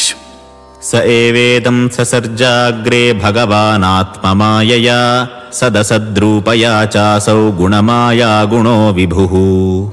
অনুবাদ: এই পরমেশ্বর ভগবান স্বয়ং নির্গুণ হয়ে প্রথমে কার্যকারণাত্মিকা ত্রিগুণময়ী স্বীয় বহিরঙ্গা শক্তি মায়াকে নিরীক্ষণ করে এই বিশ্ব সৃষ্টি করেছিলেন। তাৎপর্য: ভগবান সর্বদাই নির্গুণ স্তরে অধিষ্ঠিত, কেননা এই জড়জগতের সৃষ্টির জন্য যে শক্তির প্রয়োজন সেগুলিও তাঁরই সৃষ্টি। তাই তিনি জড়জগতের গুণের দ্বারা প্রভাবিত হন না। তাঁর সত্তা, রূপ, কার্যকলাপ ইত্যাদি জড়জগতের সৃষ্টির পূর্বেও ছিল। তিনি সম্পূর্ণরূপে চিন্ময় এবং জড়া প্রকৃতির গুণের সঙ্গে তার কোনো সম্পর্ক নেই। সেই গুণগুলি পরমেশ্বর ভগবানের অপ্রাকৃত গুণ থেকে সম্পূর্ণ ভিন্ন। শ্লোক 31। तया विलसितेष्वेषु गुणेषु गुणवानि च अन्तः प्रविष्ट आभाति विज्ञानेन विजृम्भितः। অনুবাদ: জড়জগৎ সৃষ্টি করার পর ভগবান নিজেকে বিস্তার করে তার মধ্যে প্রবেশ করেন। যদিও তিনি জড়া প্রকৃতির গুণগুলির মধ্যে অবস্থিত এবং যদিও মনে হয় যে এই জড়জগতে তার সৃষ্টি হয়েছে, তবুও তিনি তার অপ্রাকৃত স্তরে অধিষ্ঠিত এবং পূর্ণ জ্ঞানময়। তাৎপর্য: জীব হচ্ছে ভগবানের বিভিন্ন অংশ এবং বদ্ধ জীবেরা যারা চিন্ময় ভগবত ধামের অযোগ্য, তারা পূর্ণরূপে জড় বস্তুকে ভোগ করার জন্য এই জড় জগতে প্রক্ষিপ্ত হয়। পরমাত্মা এবং জীবের পরম সুহৃত রূপে পরমেশ্বর ভগবান নিজেকে বিস্তার করে জড় জগৎকে ভোগ করার বিষয়ে জীবকে সাহায্য করার জন্য এবং তার প্রতিটি কার্যকলাপের সাক্ষী হওয়ার জন্য সর্বক্ষণ জীবের সঙ্গে থাকেন। জীব যখন জড় জগৎকে ভোগ করে, ভগবান তখন জড়া প্রকৃতির পরিবেশের দ্বারা প্রভাবিত না হয়ে তার অপ্রাকৃত স্থিতি বজায় রাখেন। বৈদিক শাস্ত্রে বলা হয়েছে, একটি বৃক্ষে দুটি পাখি বসে রয়েছে। সেই পাখি দুটির একটি পাখি গাছের ফল খাচ্ছে এবং অন্য পাখিটি অপর পাখিটির কার্যকলাপের সাক্ষী থাকছে। সাক্ষী হচ্ছেন ভগবান, আর ফল ভক্ষণরত পাখিটি হচ্ছে জীব। ফল ভক্ষণরত জীব তার প্রকৃত স্বরূপের কথা ভুলে গেছে এবং জড়া প্রকৃতির সকাম কর্মে মোহাচ্ছন্ন হয়ে পড়েছে। কিন্তু পরমাত্মা সর্ব অবস্থাতেই চিন্ময়, জ্ঞানময়। সেটি হচ্ছে পরমাত্মা এবং জীবাত্মার মধ্যে পার্থক্য। জীবাত্মা প্রকৃতির গুণের দ্বারা পরিচালিত বা নিয়ন্ত্রিত হয়, কিন্তু পরমাত্মা সর্ব অবস্থাতেই জড়া প্রকৃতির অধীশ্বর। শ্লোক 32। यथा ह्यवाहितो वह्निर्दारुष्वेकस्वयोनिषु नानेव भाति विश्वात्मा भूतेषु च तथा पुमान्। অনুবাদ: আগুন যেমন কাঠের মধ্যে নিহিত থাকে, তেমনি পরমেশ্বর ভগবানও পরমাত্মারূপে সব কিছুর মধ্যে পরিব্যাপ্ত। যদিও তিনি অদ্বিতীয় পরম পুরুষ, তবুও মনে হয় তিনি যেন নানা রূপে প্রকাশিত হয়েছেন। তাৎপর্য: পরমেশ্বর ভগবান বাসুদেব তাঁর এক অংশের দ্বারা নিজেকে সমস্ত জড়জগতে বিস্তার করেন। এমনকি অতি ক্ষুদ্র পরমাণুতেও তিনি রয়েছেন। জড় পদার্থ, অজড় বা চিন্ময় পদার্থ, প্রোটন, নিউট্রন ইত্যাদি ভগবানের পরমাত্মা স্বরূপের বিভিন্ন পরিণাম। যেমন কাঠ থেকে আগুনের প্রকাশ হয় অথবা দুধ থেকে মাখন তৈরি হয়, তেমনি উপনিষদ, বেদান্ত প্রভৃতি বৈদিক শাস্ত্রের অপ্রাকৃত বিষয়বস্তু শ্রবণ এবং কীর্তন করার মাধ্যমে পরমাত্মা রূপে ভগবানের অস্তিত্ব উপলব্ধি করা যায়। শ্রীমদ্ ভাগবত হচ্ছে এই সমস্ত বৈদিক শাস্ত্রের যথার্থ ভাষ্য। পারমার্থিক তত্ত্ব শ্রবণ করার মাধ্যমে পরমেশ্বর ভগবানকে জানা যায় এবং সেটি হচ্ছে এই অপ্রাকৃত বিষয় জানবার একমাত্র পন্থা। অন্য আগুনের সংযোগে যেমন কাঠের মধ্যে আগুন জ্বলে ওঠে, তেমনি দিব্য কৃপার প্রভাবে মানুষ দিব্য চেতনা প্রকাশিত হয়। দিব্য কৃপার মূর্ত বিগ্রহ হচ্ছেন শ্রী গুরুদেব এবং কাষ্ঠ সদৃশ জীবের মধ্যে তিনি সেই দিব্য অগ্নি প্রজ্বলিত করতে পারেন পারমার্থিক জ্ঞান প্রদান করার মাধ্যমে। তাই পারমার্থিক জ্ঞান শ্রবণ করার ঐকান্তিক বাসনা নিয়ে সদ্গুরুর শরণাগত হতে হয় এবং তার ফলে ধীরে ধীরে ভগবানের অপ্রাকৃত স্থিতি উপলব্ধি করা যায়। পশু এবং মানুষের মধ্যে এটাই হচ্ছে পার্থক্য। মানুষ যথাযথভাবে শ্রবণ করতে পারে, কিন্তু একটা পশু তা পারে না। শ্লোক 33। असौ गुणमयैर्भावैर्भूतसूक्ष्मेन्द्रियात्मभिः स्वनिर्मितेषु निर्विष्टो भुङ्क्ते भूतेषु तद्गुणान्। অনুবাদ: পরমাত্মা প্রকৃতির গুণের দ্বারা প্রভাবিত তাঁর সৃষ্ট জীবেদের দেহে প্রবেশ করেন এবং সূক্ষ্ম মনের দ্বারা তাদের এই সমস্ত গুণগুলির প্রতিক্রিয়া ভোগ করান। তাৎপর্য: ব্রহ্মা থেকে শুরু করে একটি নগণ্য পিপীলিকা পর্যন্ত 84 লক্ষ বিভিন্ন রকমের জীব শরীরে সকলেই তাদের সূক্ষ্ম মন এবং স্থূল শরীরের বাসনা অনুসারে জড় জগৎকে ভোগ করছে। সূক্ষ্ম মন অনুসারে স্থূল জড় শরীর গঠিত হয় এবং জীবের বাসনা অনুসারে তার ইন্দ্রিয়গুলির সৃষ্টি হয়। পরমাত্মা রূপে ভগবান জীবকে জড়সুখ ভোগ করতে সাহায্য করেন, কেননা তার বাসনা অনুসারে কোনো কিছু লাভ করতে জীব সম্পূর্ণভাবে অসহায়। জীব অভিপ্রায় করে এবং ভগবান তা অনুমোদন করেন। অর্থাৎ জীব হচ্ছে ভগবানের বিভিন্ন অংশ, তাই তারা ভগবানের সঙ্গে এক। ভগবদ্গীতাতেও ভগবান সমস্ত জীবকে তাঁর সন্তান বলে ঘোষণা করেছেন। সন্তানদের সুখ এবং দুঃখ ভোগ পরোক্ষভাবে পিতার সুখ এবং দুঃখ ভোগ, তবুও পিতা সরাসরিভাবে পুত্রদের সুখ ও দুঃখের দ্বারা প্রভাবিত হন না। ভগবান এতই কৃপালু যে তিনি পরমাত্মা রূপে সর্বক্ষণ তাদের সঙ্গে থাকেন এবং সর্বদাই তাদের মোহ অন্ধকার দূর করে যথার্থ আনন্দের পথে নিয়ে যেতে চেষ্টা করেন। শ্লোক 34। भावयत्येष सत्त्वेन लोकान् वै लोकभावनः लीलावतारानुरतो देवतिर्यङ्गरादिषु। অনুবাদ: এইভাবে সমস্ত জগতের প্রতি দেবতা, মনুষ্য এবং পশু অধ্যুষিত সমস্ত গ্রহলোকগুলি প্রতিপালন করেন। বিভিন্ন অবতারে তিনি তাঁর লীলাবিলাস করে বিশুদ্ধ সত্ত্বেও অধিষ্ঠিত জীবসমূহকে উদ্ধার করেন। তাৎপর্য: অনন্ত কোটি জড় ব্রহ্মাণ্ড রয়েছে এবং প্রতিটি ব্রহ্মাণ্ডে অসংখ্য গ্রহ রয়েছে, যেখানে অসংখ্য জীব প্রকৃতির বিভিন্ন গুণের দ্বারা প্রভাবিত হয়ে বিরাজ করছে। ভগবান শ্রীবিষ্ণু প্রতিটি ব্রহ্মাণ্ডে এবং প্রতিটি লোকে অবতরণ করেন। তিনি বিভিন্ন লোকে জীবেদের মাঝে তাঁর লীলাবিলাস করেন, যাতে তারা ভগবত ধামে ফিরে যাওয়ার অভিলাষী হয়। ভগবান তাঁর অপ্রাকৃত স্থিতির পরিবর্তন করেন না, কিন্তু বিভিন্ন সময়ে বিভিন্ন পরিবেশে এবং বিভিন্ন সমাজে তিনি বিভিন্ন রূপে আবির্ভূত হয়েছেন বলে মনে হয়।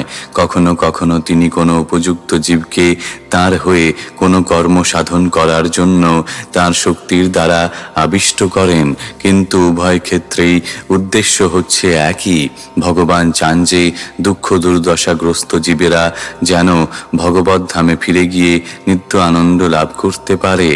যে আনন্দ লাভের আশায় জীব আকুল হয়ে রয়েছে, তা এই জড় জগতের কোথাও খুঁজে পাওয়া যাবে না। যে নিত্য আনন্দের অন্বেষণ জীব করছে, তা কেবল ভগবত ধামেই পাওয়া যায়। কিন্তু জরা প্রকৃতির গুণের প্রভাবে মহাচ্ছন্ন জীবের ভগবত ধাম সম্বন্ধে কোনো ধারণাই নেই। তাই ভগবান নিজে এসে অথবা তাঁর উপযুক্ত পুত্র সদৃশ প্রতিনিধিদের পাঠিয়ে বদ্ধ জীবদের কাছে ভগবত ধামের মহিমা প্রচার করেন। এই ধরনের অবতারেরা অথবা ভগবানের পুত্রেরা কেবল মানব সমাজের মধ্যেই ভগবত ধামে ফিরে যাওয়ার বাণী প্রচার করেন না, তাঁরা দেবতা আদি অন্যান্য সমাজেও সেই বাণী প্রচার করেন। ইতি দিব্যভাব এবং দিব্য সেবা নামক শ্রীমদ্ ভাগবতের প্রথম স্কন্ধের দ্বিতীয় অধ্যায়ের ভক্তি বেদান্ত তাৎপর্য।